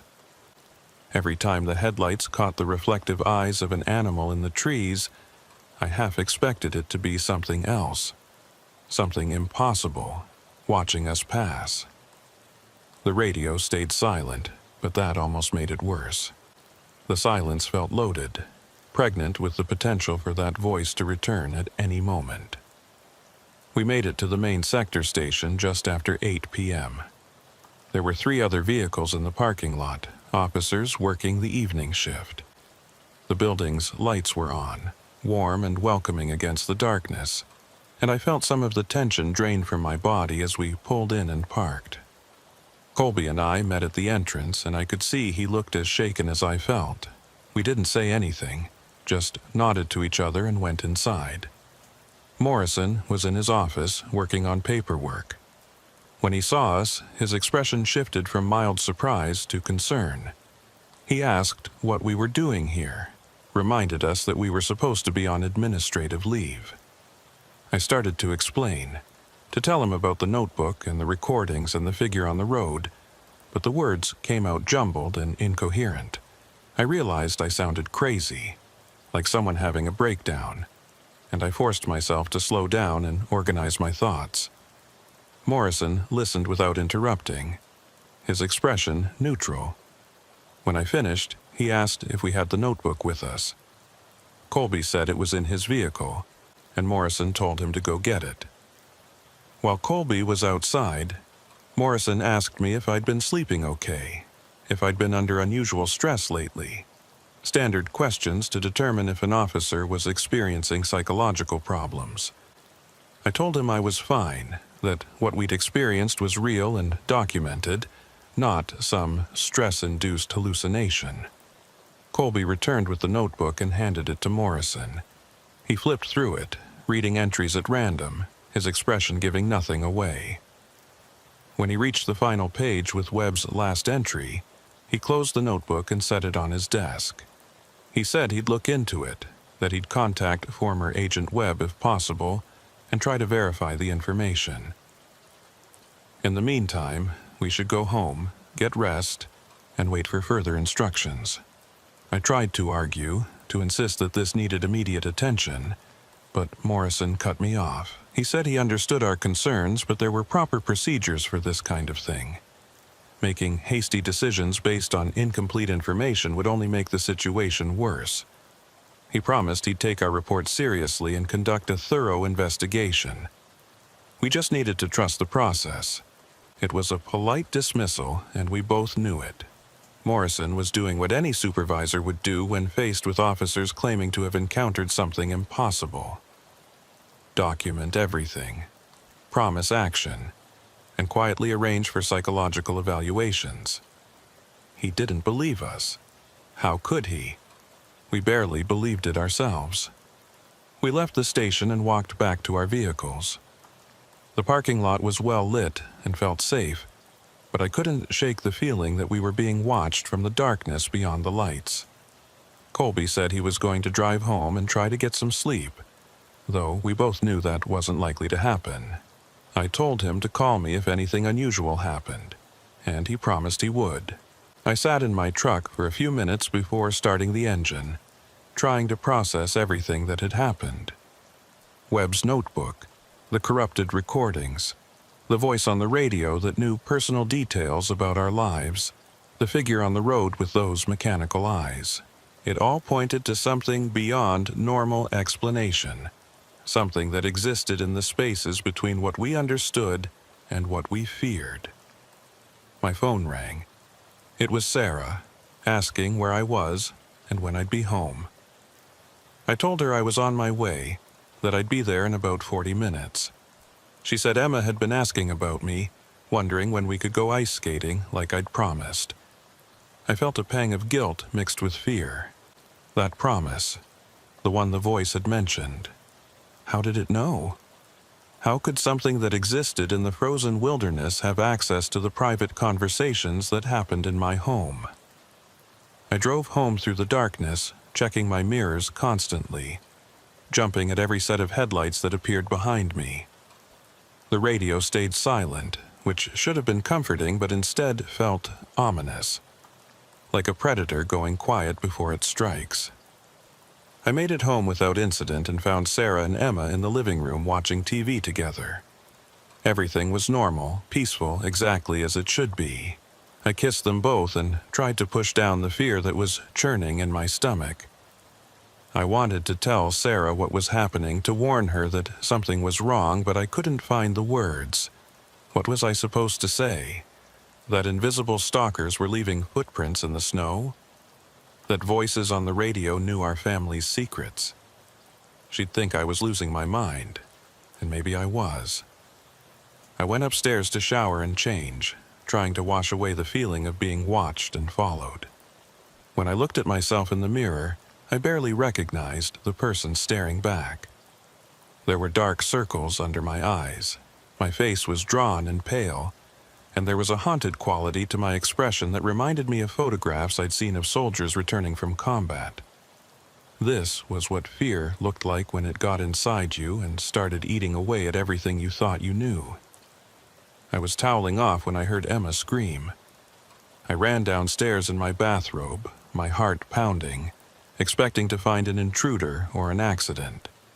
Instead, I found Emma standing at the living room window, pointing outside with a trembling hand. Sarah was holding her, trying to calm her down, and when she saw me, she said Emma had seen something in the backyard. A person standing near the tree line, just watching the house. I looked out the window but saw nothing. Just our snow-covered yard, the trees at the edge of our property, and darkness beyond. I told Emma it was probably just a deer or a neighbor's dog, that there was nothing to be afraid of. But she insisted it had been a person, standing perfectly still, wearing dark clothes, just staring at our house. I grabbed my flashlight and went outside, checking the yard thoroughly. I found them near the tree line, boot prints in the snow. The same tread pattern, the same impossible tracks. They formed a line parallel to our house, about 30 feet from the back wall, as if someone had walked the length of our property while watching our windows. But there were no tracks leading to or from the line. Just that single set of prints, appearing out of nowhere and disappearing the same way. I went back inside and told Sarah I hadn't found anything, that it must have been shadows playing tricks. She didn't look convinced, but she let it drop and focused on getting Emma calmed down and ready for bed. I helped tuck Emma in, promised her that I'd protect her and that nothing bad was going to happen. As I said it, I hoped desperately that I wasn't lying. After Emma was asleep, Sarah confronted me directly. She said she knew something was wrong, that I'd been acting strange ever since I'd come back from that last patrol. She asked me to tell her the truth, to trust her with whatever was bothering me. And sitting there in our bedroom with my wife looking at me with concern and love, I almost broke down and told her everything, but I didn't. Because the truth was too dangerous.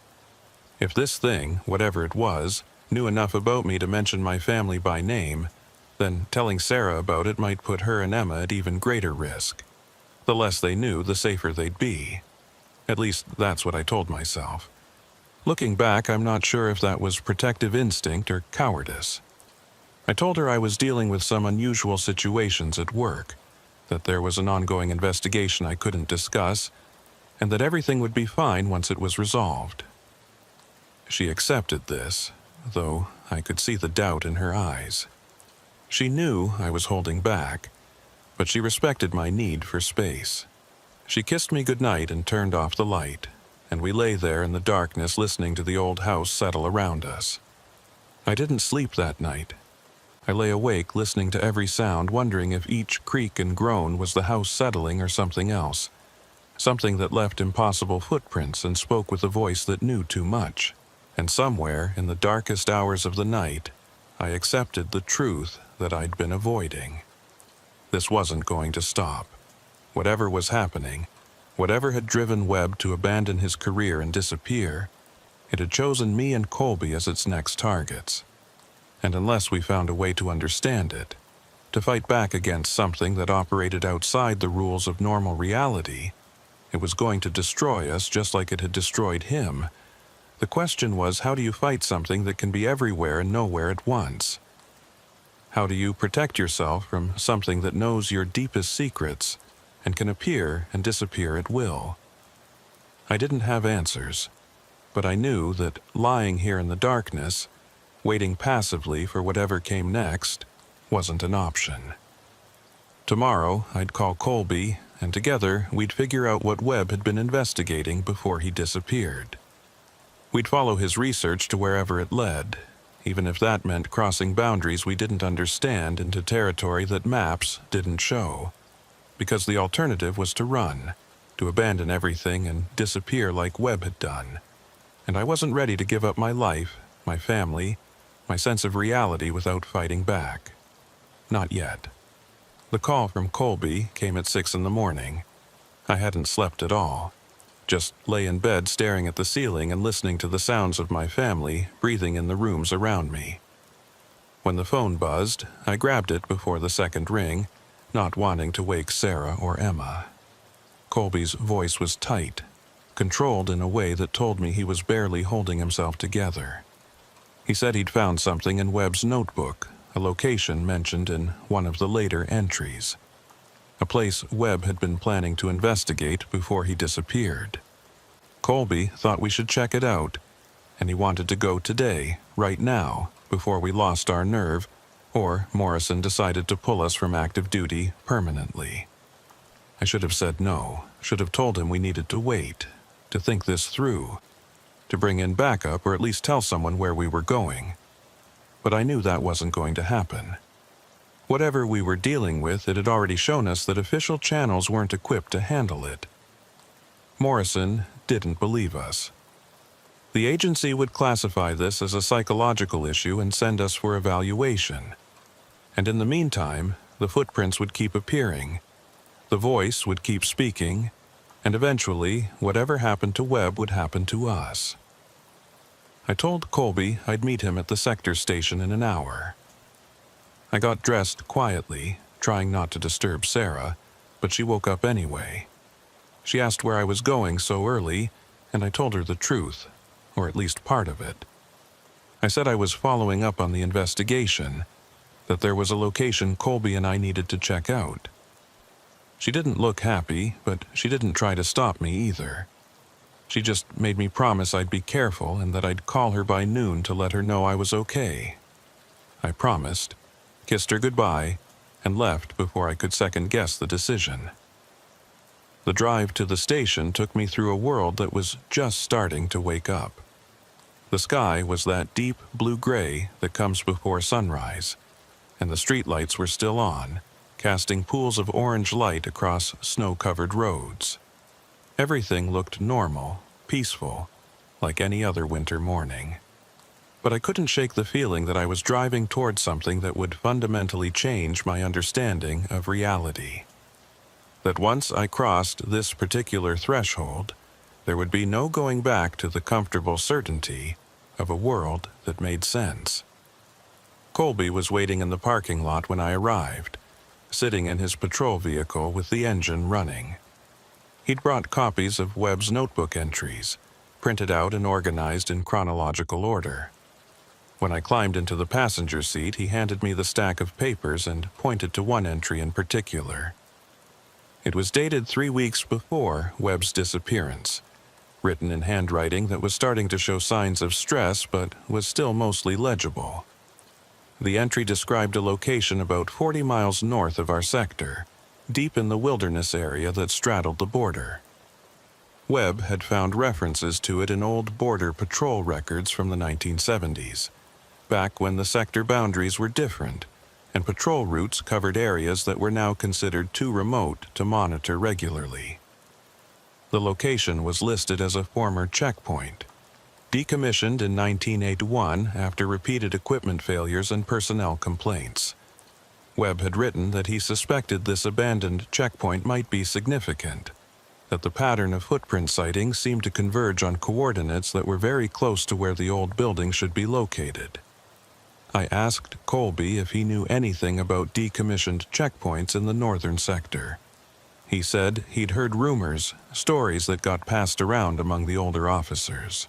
There had been a checkpoint up there called Station 9, supposedly built in the late 60s to monitor a stretch of border that saw a lot of illegal crossings back then.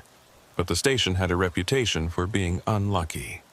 Officers who worked there reported constant equipment problems, radio interference, and a general feeling of unease that made it difficult to staff. Eventually, the agency had decided it wasn't worth maintaining and shut it down. The building had been left to rot, too remote to be worth the cost of demolition.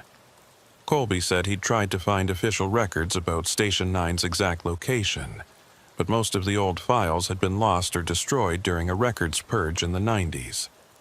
The best he could do was use the coordinates Webb had written in the notebook and hope they were accurate. I looked at the map he'd printed, showing the route we'd need to take. It would require driving to the end of the maintained access roads, then continuing on foot or snowmobile across several miles of wilderness. In good conditions, it would be a difficult trek. In winter, with deep snow and sub-zero temperatures, it would be borderline suicidal. I asked Colby if he really thought this was a good idea. He looked at me with eyes that had dark circles underneath them, eyes that belonged to someone who hadn't slept in days, and he said he didn't know. But he knew he couldn't keep living like this, looking over his shoulder, jumping at shadows, waiting for footprints to appear in his yard or that voice to come through his radio again. If there was a chance that Station 9 held answers, then he had to take it, even if it meant walking into the same trap that had caught Webb. I understood exactly what he meant because I felt the same way. So I told him I was in, and we started driving north. The route took us along progressively more remote roads, past scattered farms and hunting camps, through forests of pine and birch that grew thicker and darker the farther we traveled. We passed the last official checkpoint about 20 miles out, waving to the officer on duty who probably thought we were just doing a routine sector patrol. Beyond that point, we were truly isolated, driving through territory that saw maybe one vehicle a week during summer and virtually none during winter. We reached the end of the maintained road about 2 hours after leaving the station. From here, we'd have to continue on foot. Colby had brought snowshoes and emergency gear, and we spent a few minutes getting organized before setting out. The temperature was -30, and the wind was picking up, creating conditions that would become genuinely dangerous if we stayed out too long. I set a timer on my phone for 3 hours. If we hadn't found Station 9 by then, we'd have to turn back whether we wanted to or not. The trek through the wilderness was brutal. The snow was waist-deep in places, and even with snowshoes we had to fight for every step.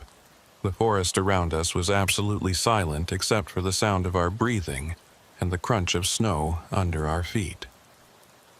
No birds, no animal sounds, nothing that suggested life existed in this frozen landscape. It felt like walking through a photograph, everything static and cold and waiting. We'd been hiking for about 90 minutes when Colby stopped and pointed ahead. Through the trees, barely visible against the snow, I could see a structure. It was small, maybe the size of a single-car garage, built low to the ground with walls that had once been white, but were now stained with decades of weather and neglect. The roof had partially collapsed, and one wall was missing entirely, exposing the dark interior to the elements. But there was no question that this was man-made. A building that had been constructed with purpose and then abandoned to the wilderness. We approached carefully, watching for any sign of recent activity. The snow around the building was undisturbed, except for some animal tracks, probably fox or coyote. The door was hanging off its hinges, and when we looked inside, we found exactly what you'd expect from an abandoned checkpoint. Broken furniture, rusted filing cabinets, scattered papers that had been reduced to pulp by moisture and time. Everything was covered in a thick layer of ice and snow that had blown in through the collapsed roof. But there was something else. On one wall, barely visible under a coating of frost, someone had written something in what looked like marker or spray paint. The letters were large, maybe 6 inches tall, and they formed a single sentence that made my stomach tighten with recognition. "They're always late. Webb had been here." This was the same phrase that appeared over and over in his notebook, the obsessive repetition that marked his descent into whatever had ultimately driven him away. I looked at Colby and saw my own fear reflected in his face. We were following in Webb's footsteps, literally walking the same path he'd taken before he disappeared. I was about to suggest we document what we'd found and leave when I noticed something odd about the floor. Most of it was covered in debris and collapsed roofing material, but in one corner there was a clear space, almost like someone had swept it clean. And in the center of that clear space, pressed into a thin layer of ice, was a boot print. The same tread pattern we'd been seeing, the same impossible tracks, but this one was different. It was oriented pointing down, as if someone had been standing on the ceiling when they made it. Colby saw it too and immediately started checking the ceiling, shining his flashlight across the exposed beams and collapsed sections. At first, I didn't see anything unusual, just rot and damage and ice, but then my light caught something that shouldn't have been there. Another boot print, this one pressed into the underside of one of the support beams as if someone had walked across the ceiling like it was the floor. And next to it, another print and another, forming a trail that led from one end of the building to the other. I felt my sense of reality starting to bend under the weight of what I was seeing. Physics didn't work that way. People couldn't walk on ceilings. Even if someone had somehow managed to get up there, the prints would have been made by someone standing upside down, not walking normally. These prints suggested that whatever had made them had experienced gravity differently, or experienced space differently, or experienced reality in a way that was fundamentally incompatible with human understanding. Colby's radio crackled to life without warning, making us both jump. The voice that came through was familiar by now, that flat, emotionless monotone that sounded almost but not quite human. "Station 9, Patrol 17, you're here, you're finally here, but you're still late. Always late. Can't cross if you're late. The border closes. The border always closes for the ones who are late." I grabbed my own radio and tried to respond, demanding to know who was transmitting and what they wanted. The only answer was static, and then that voice again, this time coming from a different direction. Not from the radio, but from somewhere outside the building. I moved to the doorway and looked out at the frozen wilderness, and that's when I saw them. Figures. At least a dozen of them standing at the edge of the clearing in a perfect circle around Station 9. They were too far away to see clearly, just dark silhouettes against the white snow, but they were unmistakably humanoid in shape. And they were all perfectly still, not moving, not reacting, just standing there watching us like statues positioned by some unseen hand. Colby joined me at the doorway and I heard him suck in his breath when he saw them. He asked if they were real, or if we were both seeing things, and I told him I didn't know anymore. Everything about the past week had been unreal, impossible, a series of events that violated every rule I'd ever learned about how the world worked. Why should this be any different? One of the figures moved. It didn't walk forward, didn't take steps like a normal person would. It just shifted position, appearing 10 feet closer to the building between one moment and the next, like a frame had been cut from a film. And then another figure did the same thing, and another, all of them closing the distance in those impossible jumps that bypass normal movement. We ran. There was no conscious decision, no discussion of options. We just turned and ran back into the forest, heading in what I hoped was the direction of our vehicles. Behind us, I could hear something following, though "hear" isn't quite the right word. It was more like I could sense movement, could feel disturbances in the air that suggested presence without sound. The figures were pursuing us, matching our pace, maintaining that perfect circle formation even as we fled through the trees. My lungs were burning from the cold and the exertion, and my legs felt like they were moving through molasses. The snowshoes that had been essential for traveling through deep snow now felt like anchors dragging me down. I could hear Colby gasping somewhere to my right, could hear him muttering something under his breath that might have been a prayer, or might have been curses. And beneath it all, I could still hear that voice, not from the radio now, but from the forest itself, echoing from multiple directions at once. Late, late, late. Can't cross if you're late. The border is closing. The border has always been closing. You were supposed to cross. You were supposed to reach the other side. But you're late. Always late. Just like the others. I realized then what it meant. The border wasn't just a line on a map separating Canada from the United States. It was something else. Some kind of threshold between different states of existence. And these figures, whatever they were trying to cross it. But they couldn't. Not without help. Not without someone to guide them or anchor them or whatever it was they needed. They were stuck, trapped in this liminal space, and they'd been waiting here for decades, maybe longer, trying to find a way through. Webb had figured it out. That's why he'd run. He'd understood that the footprints weren't evidence of border violations in the traditional sense. They were evidence of something trying to cross over from wherever it existed into our reality. And the reason they were always late was because the crossing window, whatever that meant, kept closing before they could complete the transition. They were trapped in an eternal loop of almost, but not quite, making it through. And now they wanted us, needed us. For what, I didn't know and didn't want to find out. We broke through the tree line and I could see our vehicles in the distance, maybe 200 yards away. The figures had stopped following, or at least I couldn't sense them anymore. We slowed to a fast walk, both of us too exhausted to maintain the full run, and covered the remaining distance as quickly as we could manage. When we reached the trucks, I looked back toward the forest and saw them standing at the edge of the trees.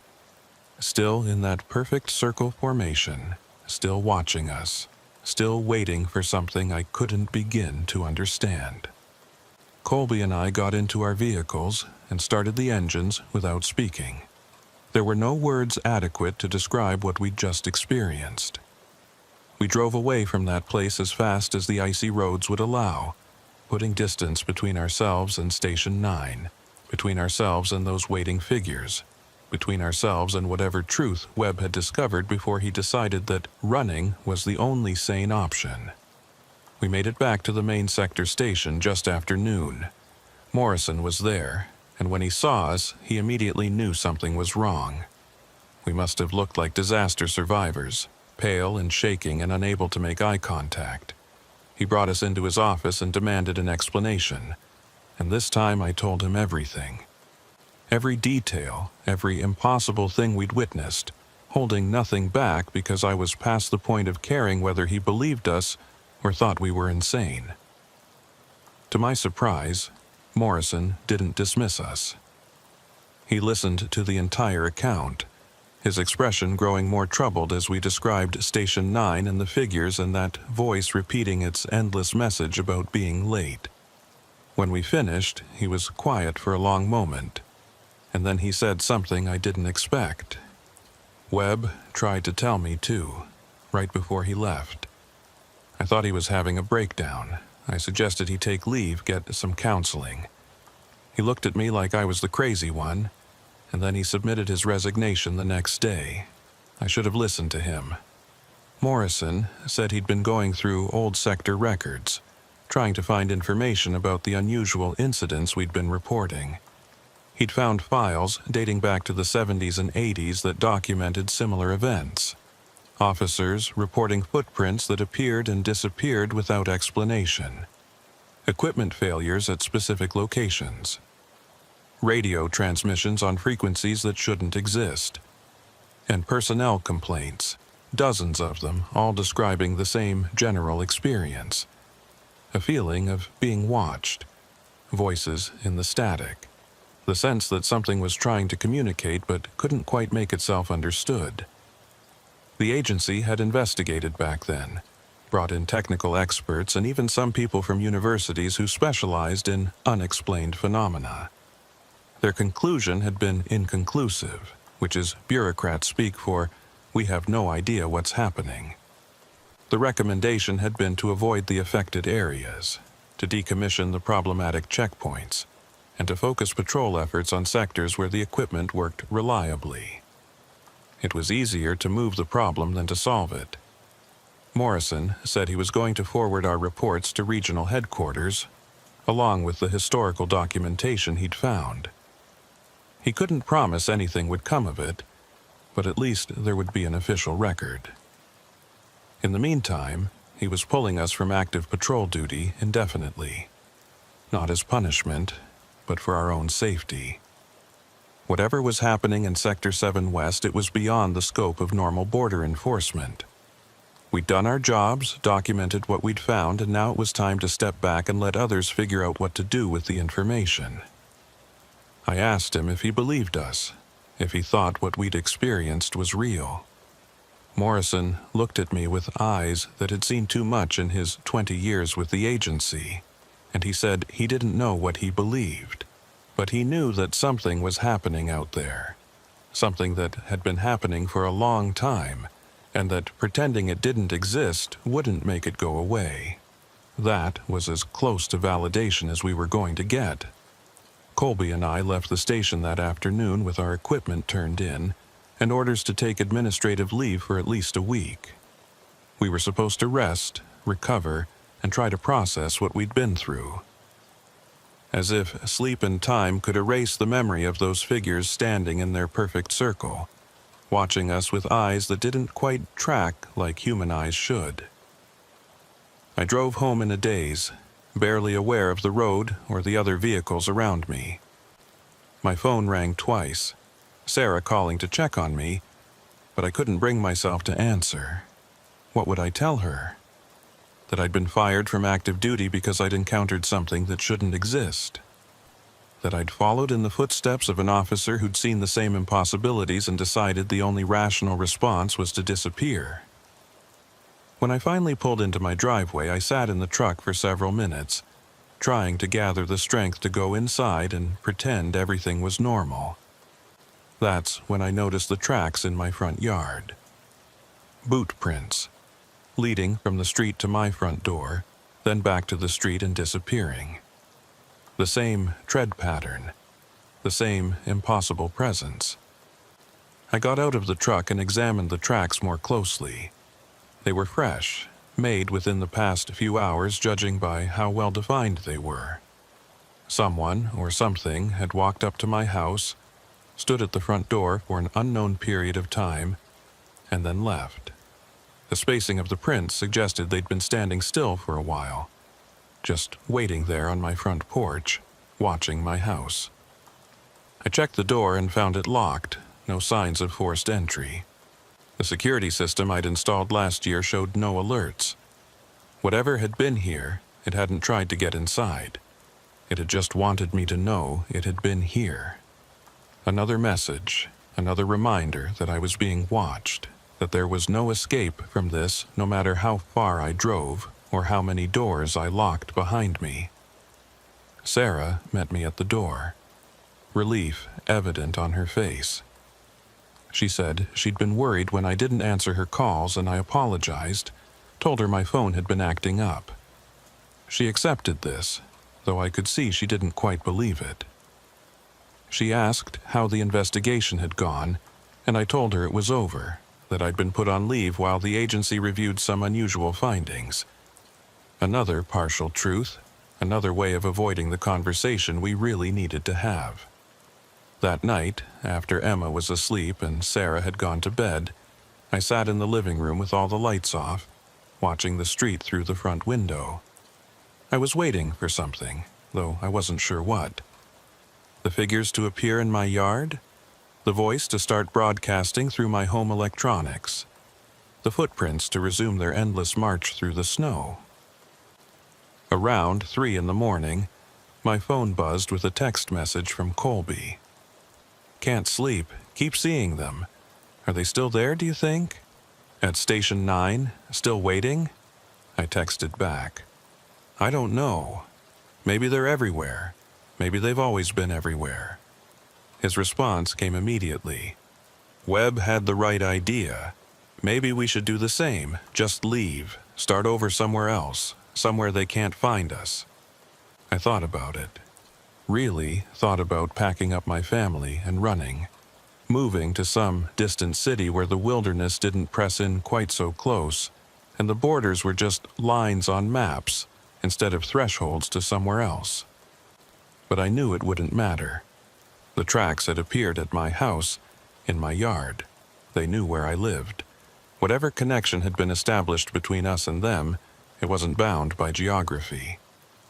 I texted Colby back.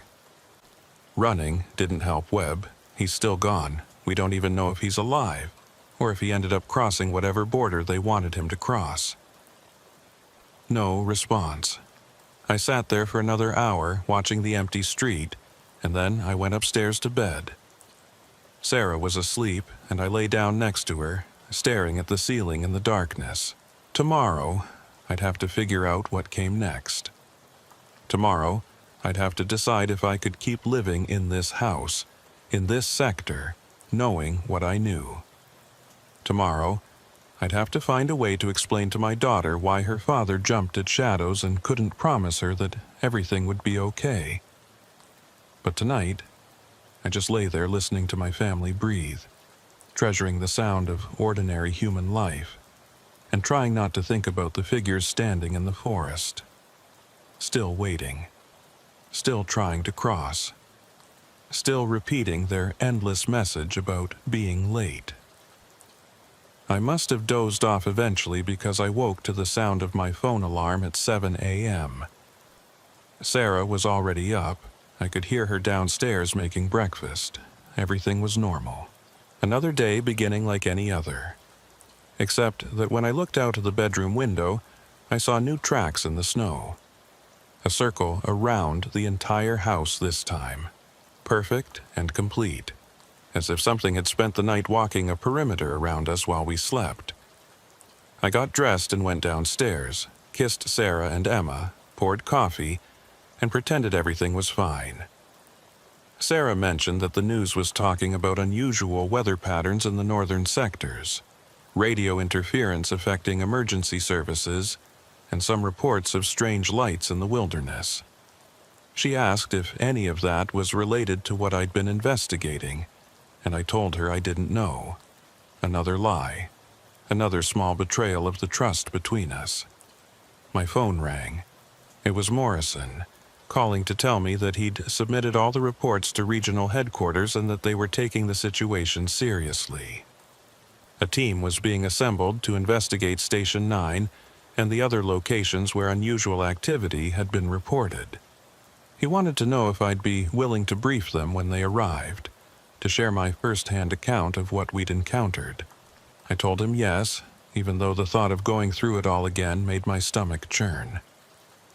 Because maybe if enough people knew, if enough official attention was focused on the problem, something could be done. Maybe whatever was happening could be contained or understood, or at least acknowledged as real. Morrison thanked me and said he'd be in touch. After I hung up, I stood at the kitchen window drinking my coffee and watching the snow fall in the yard outside. Light flakes drifting down in the still morning air, covering the tracks that circled my house, erasing the evidence until the next time they appeared, because they would appear again. I knew that with absolute certainty. The figures were still out there, still trying to cross, still searching for whatever it was they needed to complete their impossible journey. And for reasons I didn't understand, they'd decided that I was part of that equation. Me and Colby, and who knows how many others who'd seen the tracks and heard the voice and tried to investigate instead of looking away. Webb had looked away eventually, had run as far and as fast as he could, but I could still hear his final entry from the notebook echoing in my mind. I can't keep watching. It knows I'm watching. Have to leave before it's too late. Was it already too late for me? Had crossing into that clearing around Station 9, had following those tracks through the forest, had listening to that voice on the radio somehow marked me in a way that couldn't be undone. I didn't know, but I knew I couldn't run like Webb had. I had Emma and Sarah to think about. A life I'd built here that I wasn't willing to abandon without exhausting every other option first. So I'd stay. I'd cooperate with the investigation. I'd document everything and hope that someone, somewhere, had answers that made sense. And in the meantime, I'd keep watching the windows and listening for the voice and checking the snow for tracks that appeared where they shouldn't be possible. Because whatever was happening, it wasn't over. The footprints would keep appearing. The figures would keep watching. And that voice would keep repeating its message about being late for a border crossing I didn't understand and couldn't prevent. And somewhere in the frozen wilderness north of Sector 7 West, at an abandoned checkpoint that official records claimed didn't exist, something was waiting, still trying to cross, still reaching toward our reality from whatever impossible place it inhabited, still waiting for someone who wasn't late. I finished my coffee, kissed my family goodbye, and headed out to start another day. The tracks in the yard had already been covered by fresh snow, as if they'd never been there at all. But I knew they had. Just like I knew they'd be back. They always came back.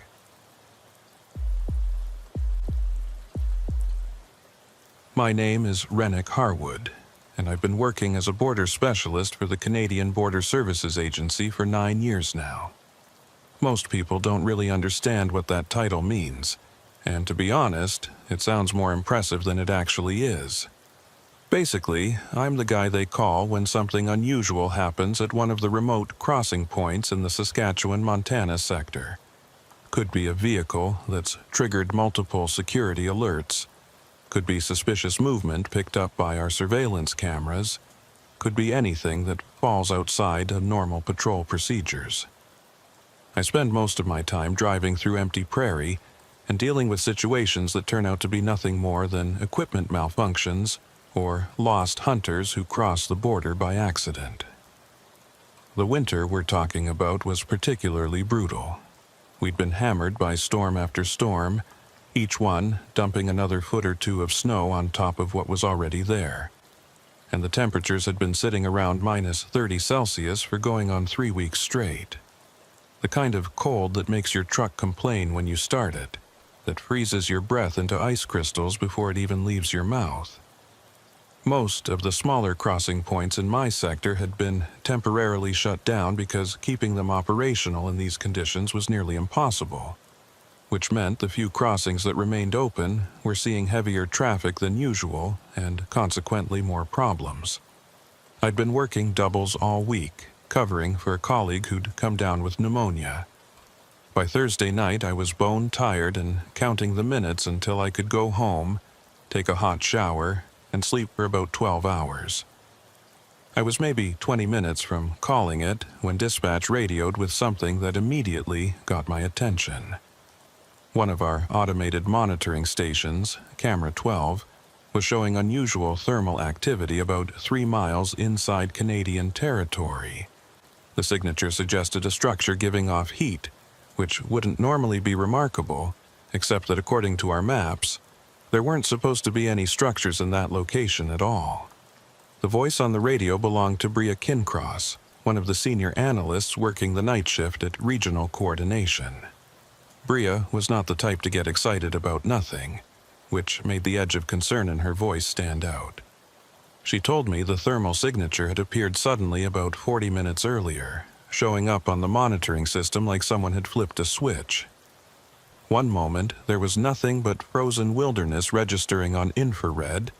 The next moment, there was a clear heat source indicating a building with some kind of active heating system inside it. I asked if she was certain the equipment was functioning properly, if this could be some kind of glitch. She said she'd already run full diagnostics and everything checked out perfectly.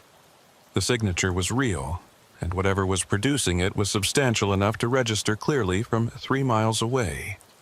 She wanted me to investigate before the trail went cold, and she meant that literally. Another storm system was moving in from the west, forecast to hit within the next few hours. And if I was going to check this out, it needed to be now. I should have said no. Should have told her I was exhausted and at the end of my shift, that this could wait until morning when I was fresh and could bring backup along. But something about the situation bothered me in a way I couldn't quite articulate. Buildings don't just appear in the middle of nowhere, especially not heated buildings in areas where the satellite imagery shows nothing but wilderness. I told Bria I'd take a look and asked her to keep monitoring the thermal signature while I drove out there. The route to Camera 12 took me north along one of the sector access roads, barely more than a track that maybe saw 1 vehicle a day in summer and almost none in winter.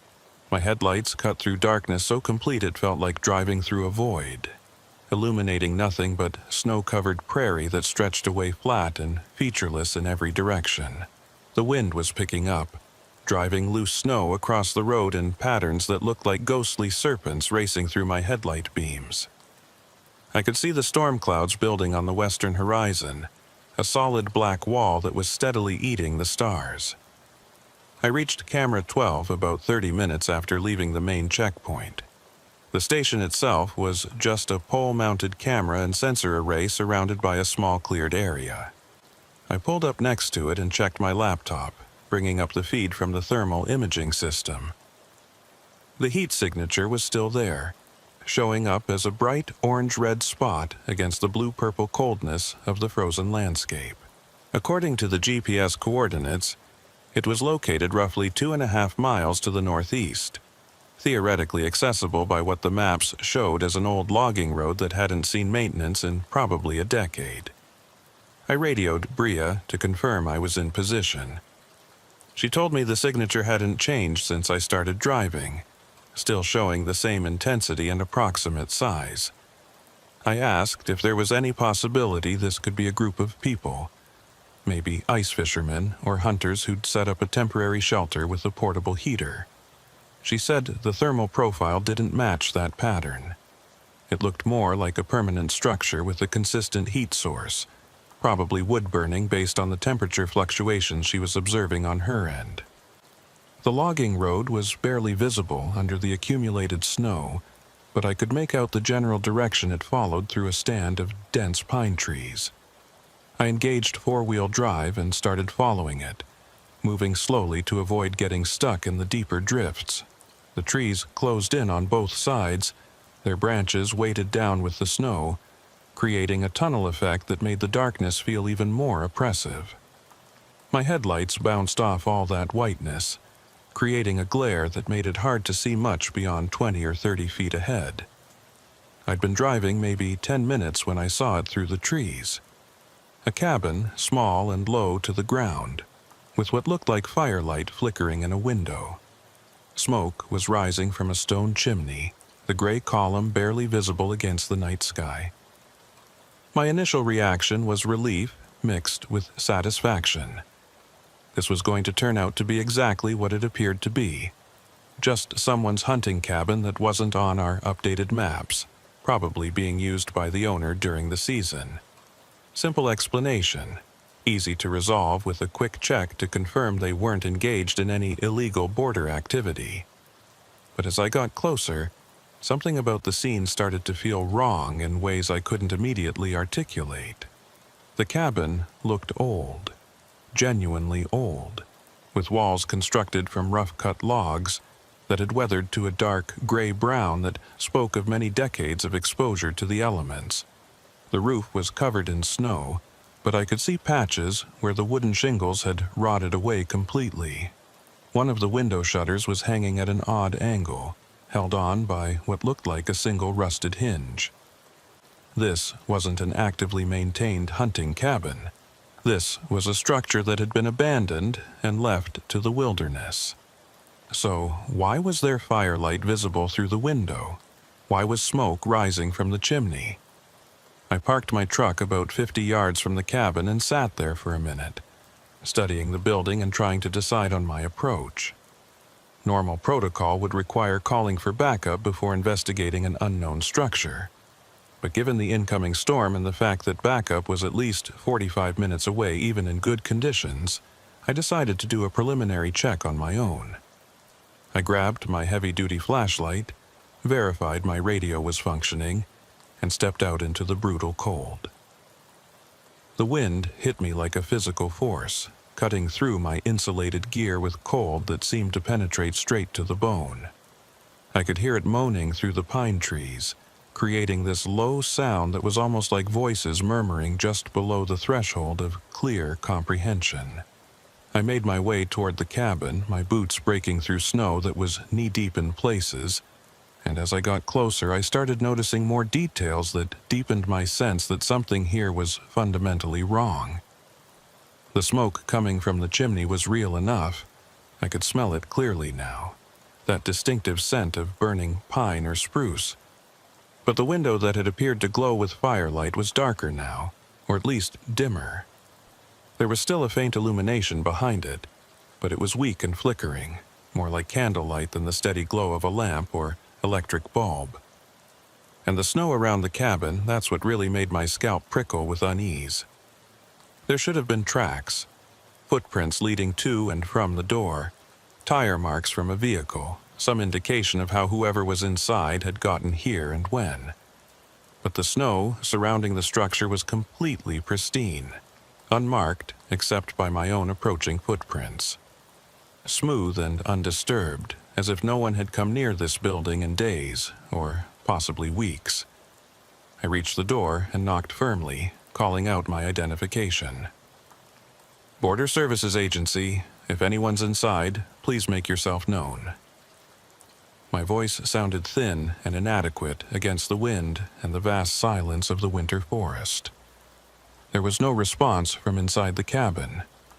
I knocked again, louder this time, and repeated my announcement. Still, nothing but silence. The door wasn't locked. When I tried the handle, it turned easily, almost too easily, and swung inward with a prolonged creak that seemed impossibly loud. I shone my flashlight inside and saw a single room, maybe 15 feet square, with a hard-packed dirt floor that had frozen solid. There was a cast-iron stove against one wall, and I could see red embers glowing through the partially open door of its firebox. A crude wooden table occupied the center of the room with two equally crude chairs, and against the far wall sat a narrow cot with a single threadbare blanket folded neatly on top of it. Everything was covered in a thin film of dust, and there was a smell in the air that I couldn't quite identify. Musty and old, like opening a steamer trunk that hadn't been disturbed in years, but someone had definitely been here recently. The embers in that stove proved it. Embers don't sustain themselves. Someone had fed that fire with wood, and judging by the heat still radiating from the stove's surface, they'd done so within the past few hours at most. I stepped inside, sweeping my flashlight methodically across the interior, searching for any sign of the cabin's occupant. That's when I saw it on the table. A single piece of paper, crisp and white against the dark weathered wood, positioned precisely in the center of the table's surface, as if it had been placed there deliberately for someone to find. I approached the table slowly, that sensation of wrongness intensifying with each step. When I got close enough to read what was on the paper, I felt something cold and heavy settle into my stomach. It was a border crossing permit, one of the old paper forms we'd used back in the mid-90s before the entire system went digital. The paper looked fresh and new, not yellowed or degraded the way it should have been if it had been sitting abandoned in this cabin for 2 or 3 decades. And it had been filled out recently, the ink still dark and sharp. But what the permit actually said made my hands start trembling slightly as I picked it up to examine it more closely. The permit was made out to a name I'd never heard before: Caleb Thornhill. The date of intended crossing was listed as today's date. Not some date from years past, but literally today. And in the space reserved for stating the purpose of entry, someone had written in that same neat, precise handwriting, "Final crossing. One way only." I read those words 3 times, trying to force them into some context that made sense. This had to be someone's idea of a prank, some elaborate joke. But who would go to the effort of driving out here in the dead of winter, to a cabin that didn't appear on any maps, just to leave a fake border permit sitting on a table? And why use an obsolete paper form instead of something current? Why fill it out with today's date? None of it added up to anything rational. I pulled out my radio to report my findings to Bria, but before I could press the transmit button, the fire in the cast-iron stove suddenly flared bright. The dull red embers burst into active orange flames, as if someone had just added fresh fuel and opened the air intake. But I was the only person in this cabin. There was no one else here who could have done that. I backed away from the stove instinctively, my flashlight beam jerking around as my hand shook. The flames subsided after a few seconds, settling back to their previous smoldering state, but the message was unmistakable. This place was reacting to my presence, responding to my investigation in ways that violated every law of physics and reason I understood. I turned toward the door, intending to get out of this cabin immediately and back to my truck where things made sense, but I froze when I saw what was carved into the wood beside the door frame. Words scratched into the logs with something sharp, probably a knife. The wood around the letters had darkened with age, suggesting this carving was old, but the message itself was clear enough to read. They always come back to sign. Even the ones who left. Even the ones who forgot. The border remembers. I got out of that cabin as fast as I could move without breaking into a full panic run.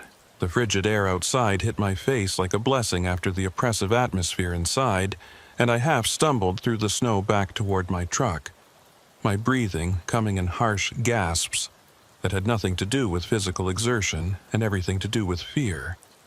I climbed into the driver's seat and immediately locked the doors, a completely irrational gesture that nonetheless made me feel marginally safer, and grabbed the radio with shaking hands. Bria answered my call immediately, asking for my status report. I tried to explain what I'd found, but the words came out jumbled and disjointed. A cabin that shouldn't exist, a fire tending itself, a border crossing permit filled out for a final crossing, and dated today. She asked me to slow down and repeat myself more clearly, and I did, forcing myself to speak coherently even though every primitive instinct in my brain was screaming at me to start the truck and drive away from this place as fast as the icy roads would permit. There was a long pause on the other end of the line after I finished describing the permit and what it said. Then Bria's voice came back, and I could hear in her tone that she was taking this seriously rather than dismissing it as stress-induced hallucination. She said she was going to contact RCMP immediately to see if they had any information about this cabin or anyone named Caleb Thornhill operating in the border region. In the meantime, my instructions were to photograph everything I'd observed and then return to the main station. Under no circumstances was I to go back into that cabin or disturb anything else. Just document what I'd found and leave. I was more than willing to follow those orders. I pulled out my phone and started taking photographs of the cabin from outside, capturing images of the structure itself, the smoke still rising from the chimney, the completely undisturbed snow surrounding it. Then I forced myself to approach the doorway one more time, not crossing the threshold, but leaning in far enough to photograph the interior. The table with its mysterious permit, the cast-iron stove with glowing embers, those disturbing words carved into the wall. Every photo I took felt like I was documenting evidence of something that shouldn't be possible, creating a record of the impossible. I was backing away from the doorway when I heard it. A sound coming from somewhere inside the cabin, from beyond the main room, even though I'd clearly seen this was a single-room structure. It sounded like footsteps, slow and deliberate, walking across wooden floorboards. But the cabin had a packed dirt floor. There was nowhere for someone to be walking that would produce that hollow wooden sound. Yet I could hear it distinctly, getting progressively closer, moving toward the door where I stood. I didn't wait to see what would emerge. I turned and ran through the snow back to my truck, threw myself inside and started the engine with hands that were shaking so badly I could barely grip the key. My headlights illuminated the cabin as I reversed away from it, and in that brief moment of illumination I saw something that made my blood freeze. The door was closed. I had left it standing open when I'd fled. I was absolutely certain of that detail. But now it was shut tight, as if someone inside had calmly pushed it closed after my departure. I drove back down that logging road considerably faster than was safe, the truck sliding on patches of ice and crashing through drifts that scraped loudly against the undercarriage. I didn't reduce speed until I reached the main access road, and even then I kept checking my rearview mirror obsessively, half expecting to see lights following me or that cabin somehow appearing closer than it physically should be. But there was nothing behind me except darkness and the first scattered flakes of the approaching storm. Heavy snow was starting to fall now, thick flakes coming down so densely they reduced visibility to maybe 40 feet. By the time I reached the main station, the storm had arrived in full force. I pulled into the parking area and sat in my truck for several minutes, trying to slow my racing heartbeat and organize the chaos of my thoughts. Whatever I'd encountered in that cabin, it existed outside the boundaries of rational explanation. The permit dated for today, the fire that burned without anyone tending it, the footsteps emanating from a room that didn't exist. All of it pointed toward something fundamentally wrong with that location. I was reviewing the photographs on my phone when I noticed something that sent a fresh wave of cold dread through my body. The image showing the permit on the table was severely distorted, blurred in a way that none of my other photos exhibited. I could make out the general shape of the paper and table, but the actual text on the permit was completely illegible, as if the camera had catastrophically failed to focus on that specific object. I tried zooming in and adjusting the image, but that only made it worse. The words seemed to shift and blur, no matter how I manipulated the photograph. All my other photos were perfectly clear and properly focused. The exterior shots of the cabin, the images of the cast-iron stove and the cot, the words carved into the wall beside the door. Every single one was sharp and detailed. Only the permit itself had somehow resisted being photographed, refused to leave a permanent record that could be examined later. I went inside the station and found Bria waiting for me in one of the offices.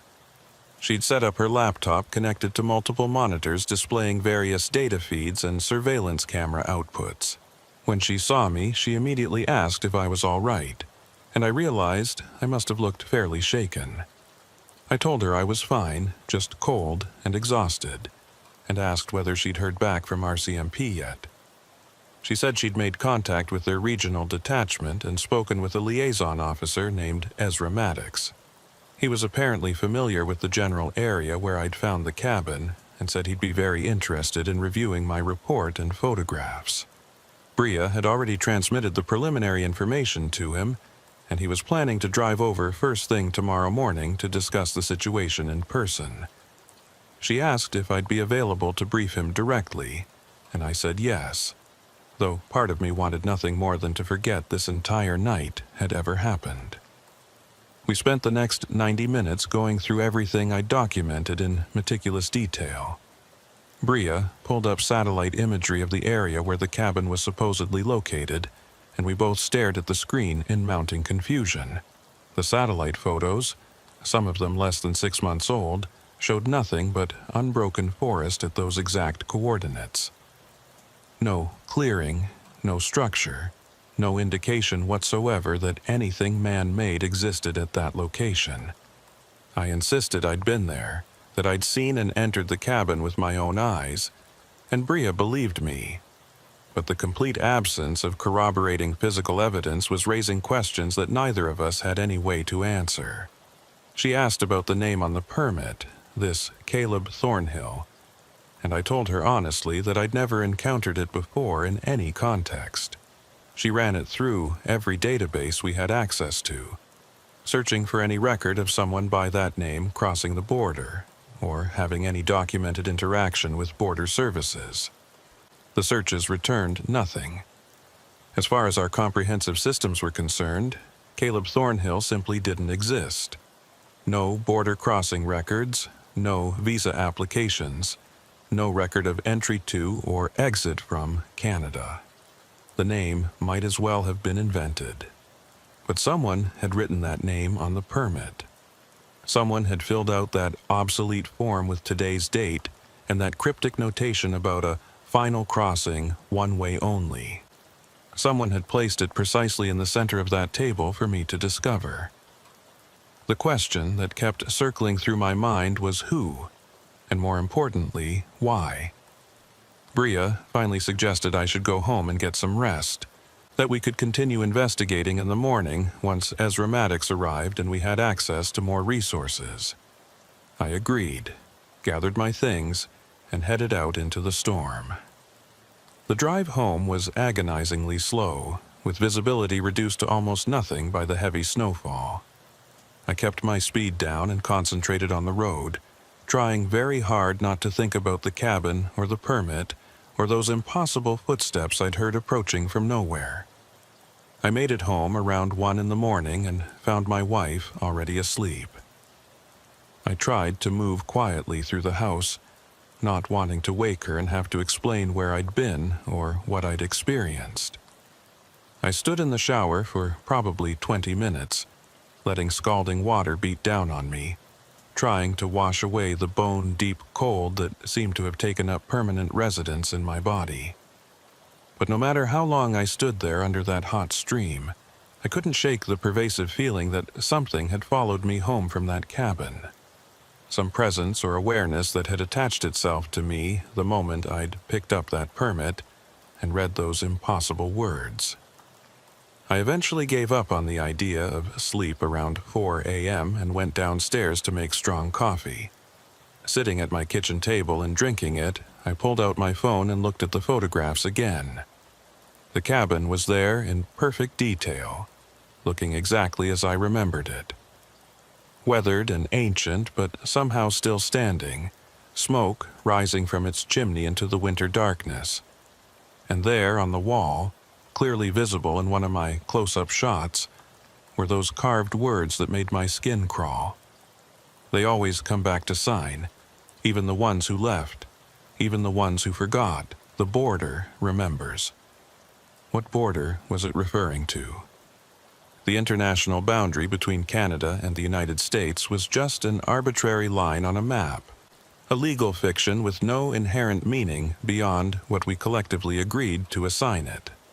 But those words suggested something else entirely, hinted at some other kind of boundary that people crossed without necessarily understanding what they were doing or what it meant. And this final crossing mentioned on the permit, what did that imply? A crossing that could only be made once? A journey from which there was no return? I had no answers to any of these questions, but I knew with absolute certainty that I wouldn't be able to rest until I found them. Something about that cabin and that permit had gotten under my skin in a fundamental way, triggered some deep-seated need to understand and explain what I'd witnessed. Maybe it was professional obligation, or maybe just basic human curiosity refusing to accept the inexplicable, but I knew I would have to return to that location eventually. Despite the fear I'd felt, despite every rational instinct warning me to leave it alone and forget about it, I knew I'd go back to that cabin and try to figure out what it was attempting to communicate. The storm continued through what remained of the night and into the morning. I managed to doze fitfully for maybe 2 hours, but my sleep was plagued with dreams of walking through endless snow toward a cabin that kept receding into the distance no matter how far I traveled. In the dreams, I could hear footsteps behind me, matching my pace exactly, but every time I turned to look, there was nothing there except my own tracks disappearing into the darkness. I woke to my phone ringing just after 8 a.m. It was Bria calling to inform me that Ezra Maddox had arrived at the station earlier than expected and was ready to meet with me whenever I could get there. I told her I'd be there within the hour, got dressed in clean clothes, and ventured out into a world that had been completely transformed by the storm. At least 18 inches of fresh snow had fallen overnight, covering everything in a pristine white blanket that made familiar landmarks nearly unrecognizable. The drive to the station took nearly twice as long as usual, but I made it there safely and found Bria and Ezra Maddox waiting for me in the same office we'd used the previous night. Ezra was a solidly built man, probably in his early 50s, with a face weathered by years of outdoor work in harsh conditions. He shook my hand with a firm grip and thanked me for taking the time to brief him on what I'd encountered. I walked him through the entire sequence of events in chronological order, from the initial thermal alert to my discovery of the cabin and the mysterious permit inside it. He listened attentively without interrupting, his expression remaining neutral, but I could see sharp intelligence in his eyes that told me he was carefully processing every detail I shared. When I finished my account, he asked to see the photographs, and I pulled them up on my phone and handed it to him.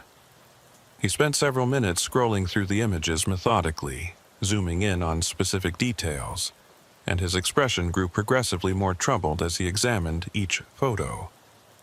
When he reached the severely blurred image of the permit on the table, he stopped and stared at it for an extended period. Then he handed my phone back to me and said something that made the hair on my arms stand up. I've encountered this phenomenon before.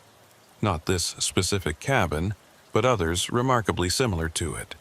Always in extremely remote areas, always appearing clearly on thermal imaging, but then completely absent from satellite photography, and always with some kind of document inside that shouldn't logically exist.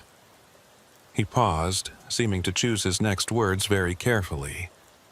There's something active in these wilderness border regions, something that creates these, I suppose manifestations is the best word for them.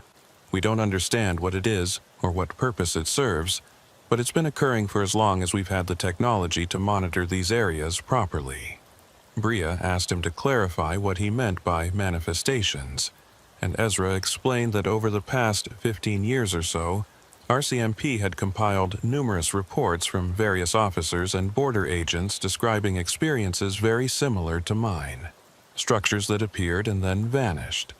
Documents that couldn't be successfully photographed. Sounds and presences that defied any rational explanation. The reports were kept classified to avoid public panic and media speculation. But among those who regularly worked the most remote sectors, there was an unofficial understanding that something genuinely unusual was happening out here in the wilderness. He said he'd like to visit the cabin's location with me personally, to examine the site for himself, and potentially gather additional information or evidence.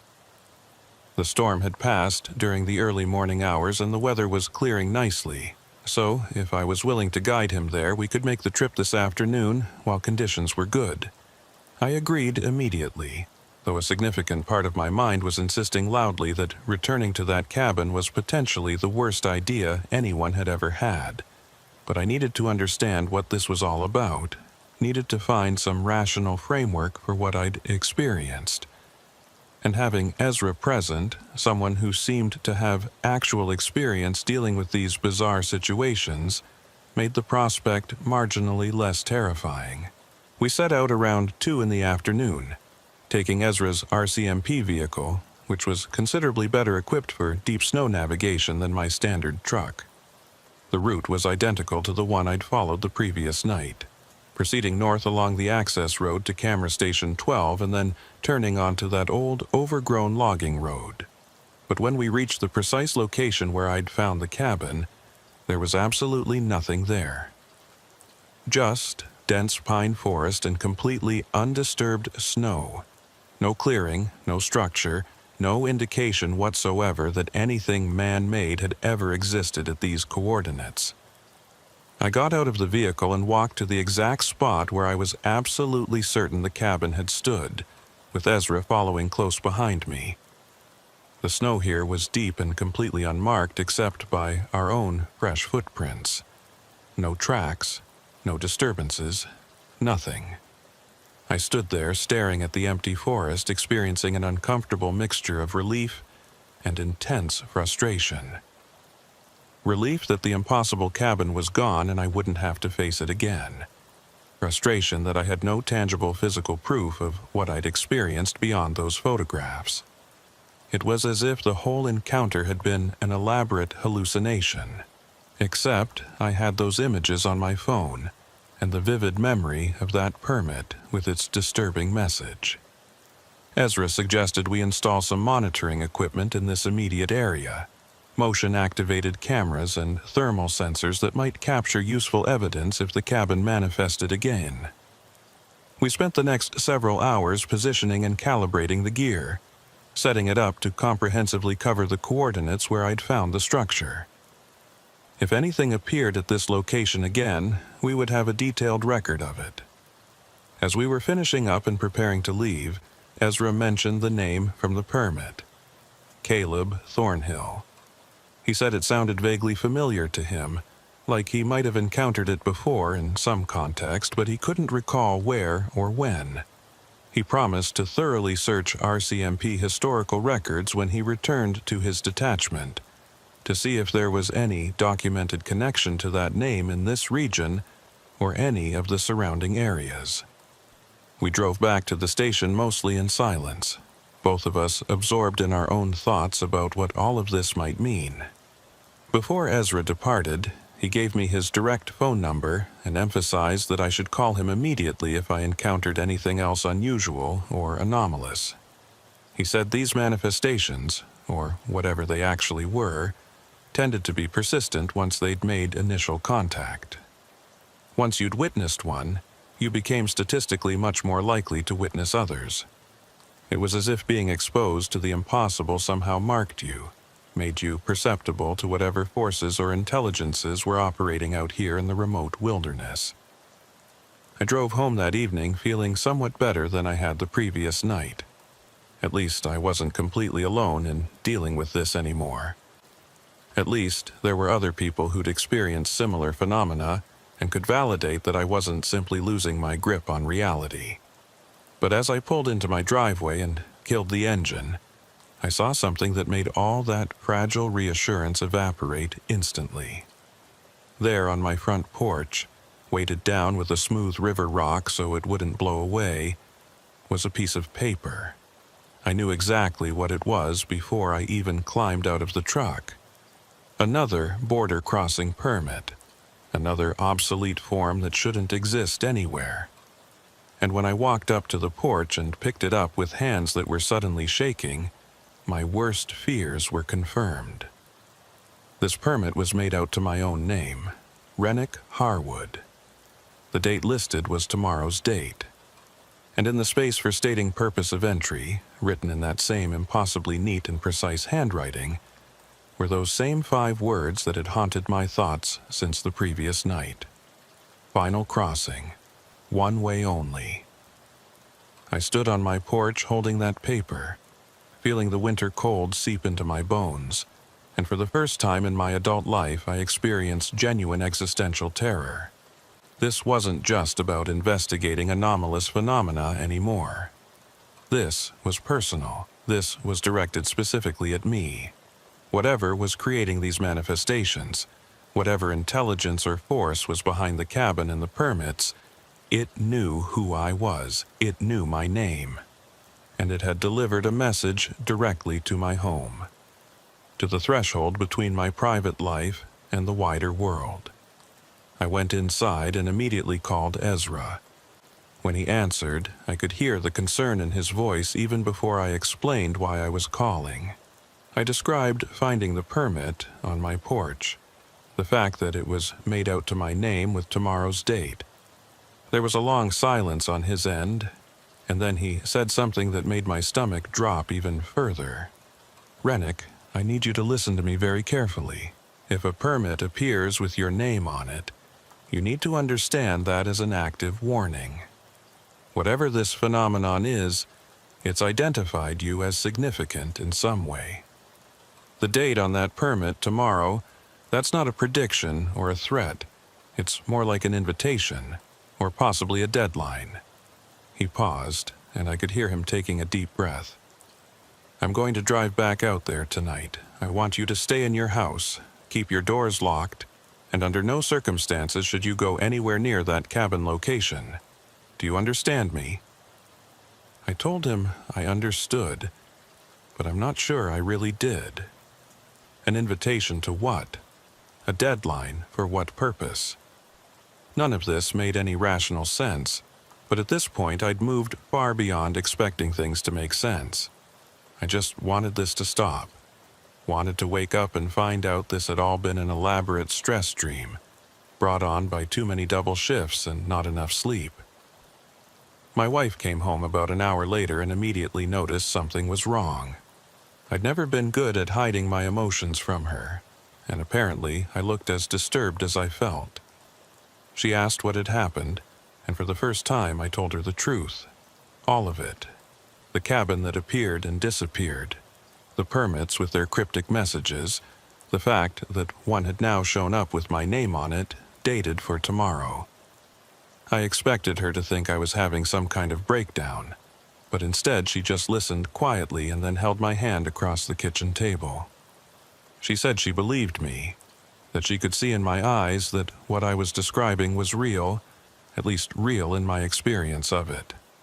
She asked what I was going to do, and I told her honestly that I didn't know. Ezra had warned me to stay away from the cabin location, to stay home and safe. But part of me, the part that had become a border specialist because I couldn't leave mysteries unsolved, that part was insisting I needed to go back. That whatever this was, it wouldn't stop until I confronted it directly. We talked for hours, discussing options and possibilities. She wanted me to take leave from work, to maybe go stay with her sister in Edmonton until this whole situation resolved itself somehow. I considered it seriously, but something told me that running wouldn't help. If this phenomenon could find me at my home, could deliver a permit to my front porch, then geographic distance probably wouldn't matter. Whatever was happening, I was involved in it now whether I wanted to be or not. I managed to sleep a few hours that night, though my dreams were fragmented and disturbing. I kept seeing that cabin, kept walking toward it through endless snow, kept finding permits with my name written in that precise handwriting. And in the dreams, there was always someone or something just out of sight, watching me, waiting for something I couldn't identify. I woke just before dawn to find my phone buzzing with an incoming call. It was Ezra, and his voice was tight with urgency. He said the monitoring equipment we'd installed near the cabin location had triggered during the night. The thermal sensors had detected a heat signature, and the motion-activated cameras had captured footage. He was at the station now reviewing it, and he needed me to come look at what they'd recorded. I told him I'd be there in 30 minutes, got dressed quickly, and left before my wife woke up. I didn't want her to worry more than she already was, didn't want her to try to stop me from going. The roads were clear, and I made good time, arriving at the station just as the sun was starting to rise and paint the eastern sky in shades of orange and pink. Ezra had everything set up on the main monitors in the operations room.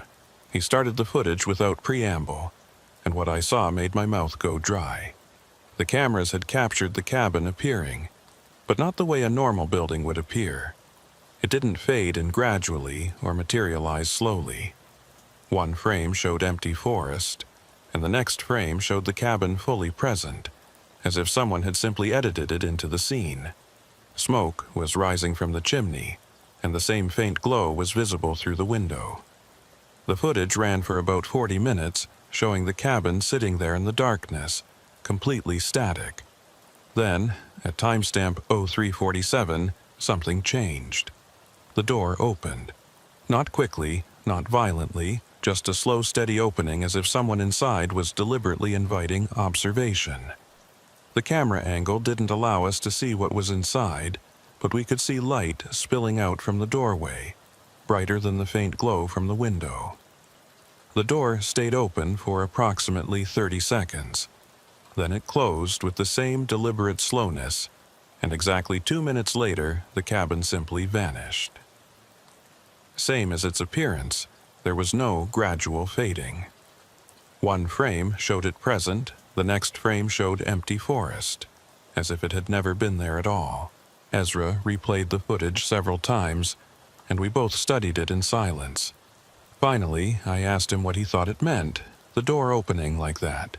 He shook his head slowly and said he'd seen similar behavior in previous manifestations, but the pattern wasn't consistent enough to draw definite conclusions. Sometimes the structures would open doors or windows. Sometimes they'd show movement inside. Sometimes they'd remain completely static. The only consistent element was that they always appeared to be waiting for something or someone. "Rennick," he said, turning to look at me directly, "I think this phenomenon, whatever it is, wants you to enter that cabin. The permit on your porch wasn't just a warning or prediction. It was an invitation, that door opening, that was meant to show you that entry is possible, that you're expected." I asked him what would happen if I accepted that invitation, if I actually went to the cabin when it manifested again and walked through that open door. His expression was grave as he replied that he honestly didn't know. None of the previous cases they'd documented had involved someone actually entering one of these structures. Most people who encountered them were smart enough to stay away, to report what they'd seen, and then let the proper authorities investigate. But I was being singled out, called to in a way that hadn't been documented before.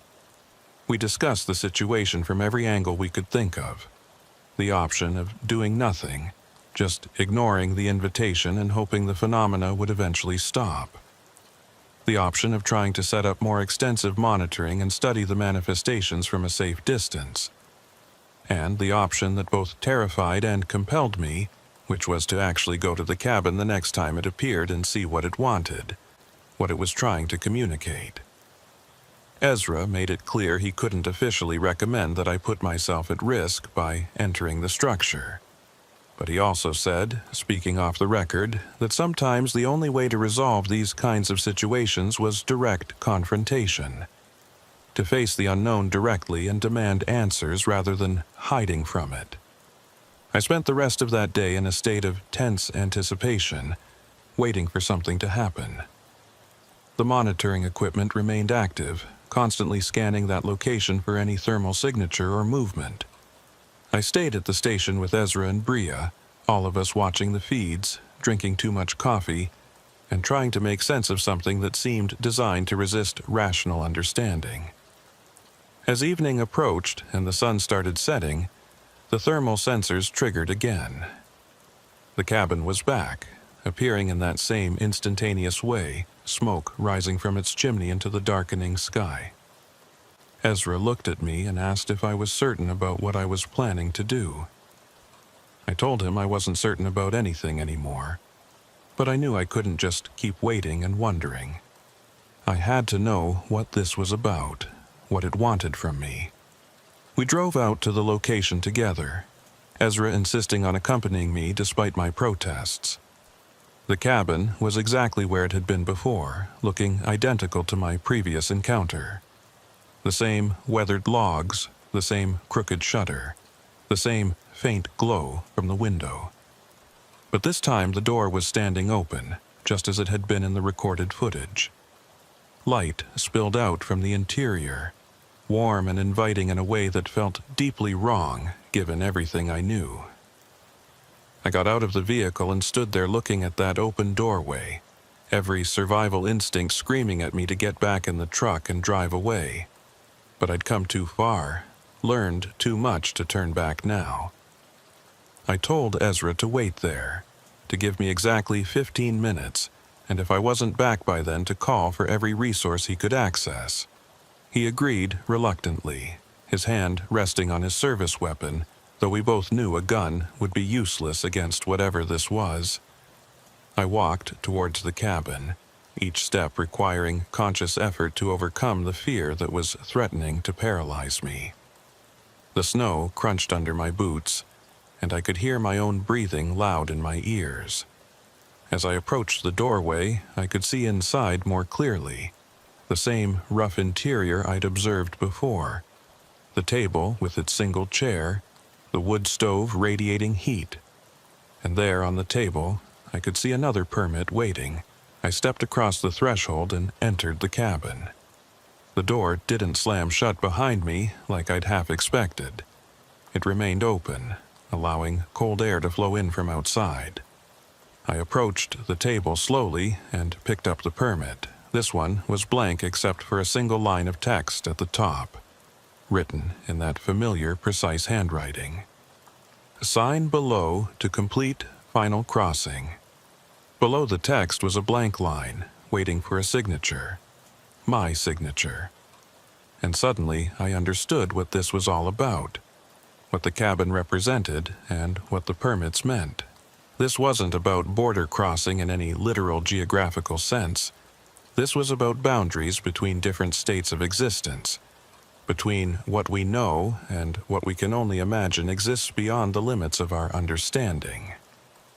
The final crossing wasn't about crossing from one country to another. It was about crossing from life into whatever comes after, from the material world into something else entirely. And these cabins, these manifestations, they were way stations on that journey. Places where the boundary grew thin enough that those who were called could choose to cross over. But why me? Why had I been selected for this invitation? I looked around the cabin's interior searching for answers and noticed something I'd missed before. The wall opposite the door, the one I hadn't examined closely during my first visit, had more carved text, words and phrases in multiple languages, some I recognized and others I didn't. The debt is paid. Finally home. The searching ends. No more winter. They were messages from previous visitors, people who'd accepted the invitation and crossed over.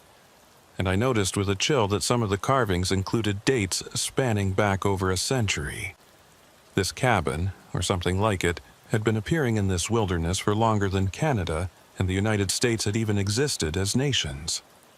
I heard Ezra calling my name from outside, urgency in his voice. My 15 minutes were almost up.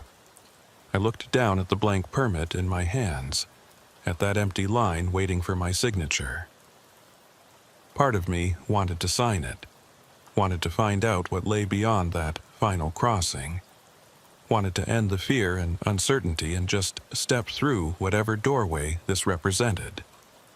But another part, the part still anchored to the physical world and to the life I'd built, resisted.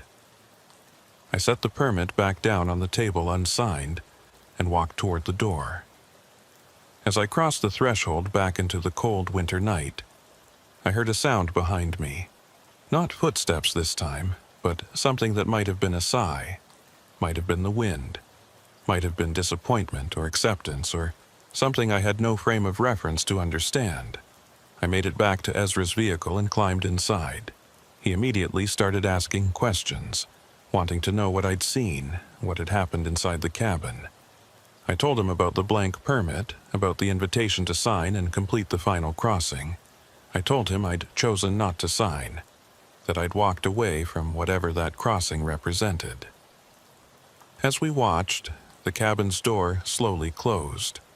And then, exactly as the monitoring footage had shown, The structure simply vanished between one moment and the next, gone as completely as if it had never existed, leaving nothing but unmarked snow and silent forest.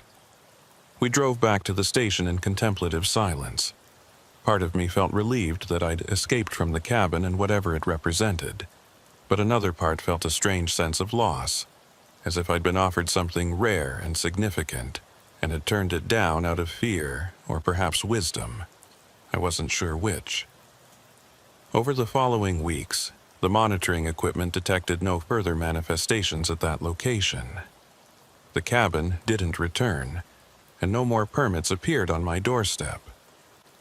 It was as if the phenomenon had made its offer, I'd declined, and it had moved on to find someone else who might be more receptive. Ezra told me later that this was consistent with patterns they'd observed in other cases.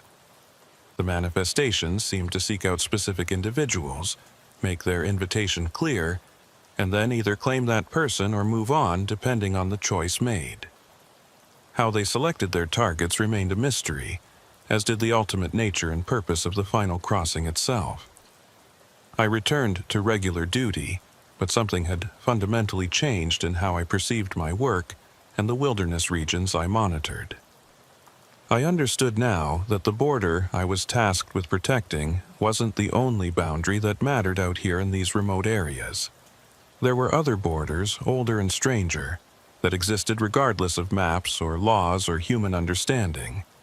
Sometimes late at night when I'm alone on patrol in the darkest hours before dawn, I think about that cabin and the choice I made. I wonder about Caleb Thornhill, whoever he was, and whether he signed his permit and completed his final crossing. I wonder about all those names carved into the wall, all those people who chose to step across a boundary that most of us will only face once, at the very end, whether we're ready or not. And I wonder if the cabin will come back for me someday, when I'm older or more tired or simply ready for whatever lies beyond that threshold. The permit with my name on it is still in my desk at home, kept as a reminder of the night I was offered a choice that most people never consciously receive. The border remembers, the carving said, even the ones who left, even the ones who forgot. I haven't forgotten. And I suspect the border hasn't forgotten me either. Maybe someday, when my time truly comes, I'll find that cabin waiting for me one final time. And maybe then I'll sign the permit and find out what lies beyond the final crossing. But not today. Not today.